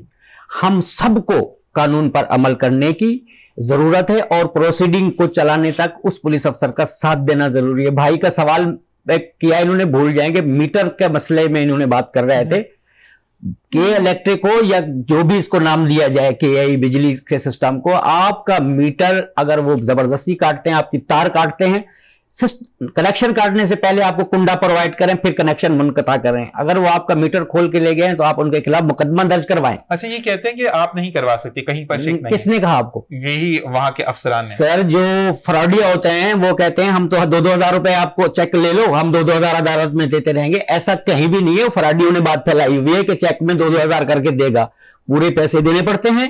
दूसरा, बिजली की अगर आपके कोई मीटर चुरा के ले गए, FIR पुलिस नहीं काटती। CPRC 22 जिसको कहते हैं 22A 22B हम अपनी लैंग्वेज में कहते हैं, आप उसके जरिए FIR का ऑर्डर करा सकते हैं। उन तमाम इंतजामिया के खिलाफ FIR होगी जो आपके मीटर चुरा के ले गए, चोरी की। जबरदस्त। तार कनेक्शन मुनक़ता नहीं कर सकते अगर आपने बिल पे नहीं किया। पहले आपको कुंडा प्रोवाइड करने की जरूरत है उनको। सही। कानून से वाकिफ होना बहुत जरूरी है। नहीं मेरा आप सवाल समझे थे। मैं ठीक समझा, जो आपको मिल गया, लेकिन वो जो बीच का गैप गुजरा आपको, जिससे रंजिश हुई कि जो आपके अदालत ने कहा था कब्जा करो। नहीं 14 साल बेवा औरत ने अदालत को कैसे पता चला कि 14 साल है कोई बेवा? अदालत ने किसी से कब्जा तो नहीं करवाया था ना, वो प्रोसीडिंग में टाइम लग गया, बहुत ज्यादा लगा। वो हमारे सिस्टम है, निजाम जो कि उसको बेहतर होने की जरूरत है। अब नहीं था, कानून मौजूद है, इदारों का एहतराम करना जरूरी है। हम सब पाकिस्तानियों को लॉ से वाकिफ होना बहुत जरूरी है। हमारे बुनियादी हकूक क्या है, हमें उसकी अवेयरनेस देना बहुत जरूरी है। इसी के साथ भट्टी साहब मौजूद है इंसाफ के लिए। बिल्कुल जी, प्रोग्राम का वक्त खत्म हुआ, बहुत अच्छा लगा आपसे बात करके, आपको दोबारा जरूर बुलाएंगे, काफी ऐसी चीज है। अब सुभान अली, आपको भी यही कहते हैं कि बेटा जिस रास्ते पर आप चल रहे हो ना, आपको मैं जरूर ये कहूंगा कि अपने जितने भी नौजवान आपके गिर्द हैं, जिस तरीके से अब्बू आपके सपोर्ट करते वैसे करना। हाँ, मैं अभी के नौजवानों को ये कहूंगा, फारिग घूमने से अच्छा है, इधर उधर जाने से अच्छा है स्टडी पे तवज्जो दें और लॉ की तरफ आए। अगर वो लॉ की तरफ आएंगे, उनको कानून का पता होगा, तो कभी कभी वो गलत काम नहीं करेंगे, कभी वो गलत कदम नहीं उठाएंगे। और आसान है लॉ में एडमिशन लेना, कोई बड़ी बात नहीं। वो नहीं कि अब आजकल के दौर में बनाया हुआ है कि लॉ कैसे करेंगे हम, 6 साल का मोटी मोटी किताबें कैसे पढ़ेंगे। हाँ बिल्कुल, कोई मोटी किताब नहीं है, आप एक दफा पढ़ के तो देखिए उसको, दिमाग को थोड़ा सा स्टडी की तरफ दें। ठीक आप क्या हो, अपनी इंपॉर्टेंस तो जानिए, वो उसमें देखें कि हम मैं क्या हूँ, हमेशा वो उसमें मौजूद है कि मैं क्या हूँ। जिस दिन शॉर्टकट्स छोड़े ना, जब न्यू जनरेशन ने शॉर्टकट को छोड़ा ना, लॉन्ग कट पे आए अपने, तो सारे एग्जैक्ट वे से आएंगे तो बहुत जबरदस्त रहेगा। आप दोनों का मजान, आपका बहुत बहुत शुक्रिया कि आप लोग प्रोग्राम में तशरीफ लाए, क्योंकि वाकई में इस प्रोग्राम को करने के लिए ना एक प्रोग्राम और जरूरत है, क्योंकि नज़ीर अहमद भट्टी साहब की जो वाकई में दलाइल हैं वो जहां पर कानून भी गलत है, जहां पे गलतियां होती है वो मानते हैं, लेकिन जहां पर हम गलत है उन्होंने हमें भी आइडेंटिफाई करवाया, और ये हमें बहुत ज्यादा जरूरी है कि अपने लॉस को हम समझते हुए आगे बढ़े। इसी के साथ प्रोग्राम का वक्त बहुत कम है, मैं चाहूंगा इजाजत इस दुआ के साथ कि सांसों ने दिया साथ, तो आपसे कल होगी फिर मुलाकात इसी चैनल पर, इसी प्रोग्राम में। तब तक के लिए अल्लाह ने के बाद। जी बिल्कुल, इस प्रोग्राम में मुझे भी आज काफी बहुत अच्छा लगा, बहुत मजा आया, कुछ बातें मैंने भी सीखी जानी। तो बस यही कहूंगी कि अपने आप को जाने, जैसा कि नज़ीर भट्टी साहब ने कहा कि आप क्या हैं, किताबों में ही लिखा हुआ है, तो आपको किसी मोबाइल के यूट्यूब की जरूरत नहीं है। आप स्टडी करें, किताबों में देखें कि आप क्या हैं, तो यूट्यूब में भी मौजूद है, इजाफा कर दें, यूट्यूब में भी CPRC कानून मौजूद है, आप उसी पे काम करें ना। जी बिल्कुल बिल्कुल। चले अब इजाजत चाहेंगे, कल मिलते हैं एक नई सुबह नए मेहमानों के साथ, तब तक के लिए अल्लाह हाफिज।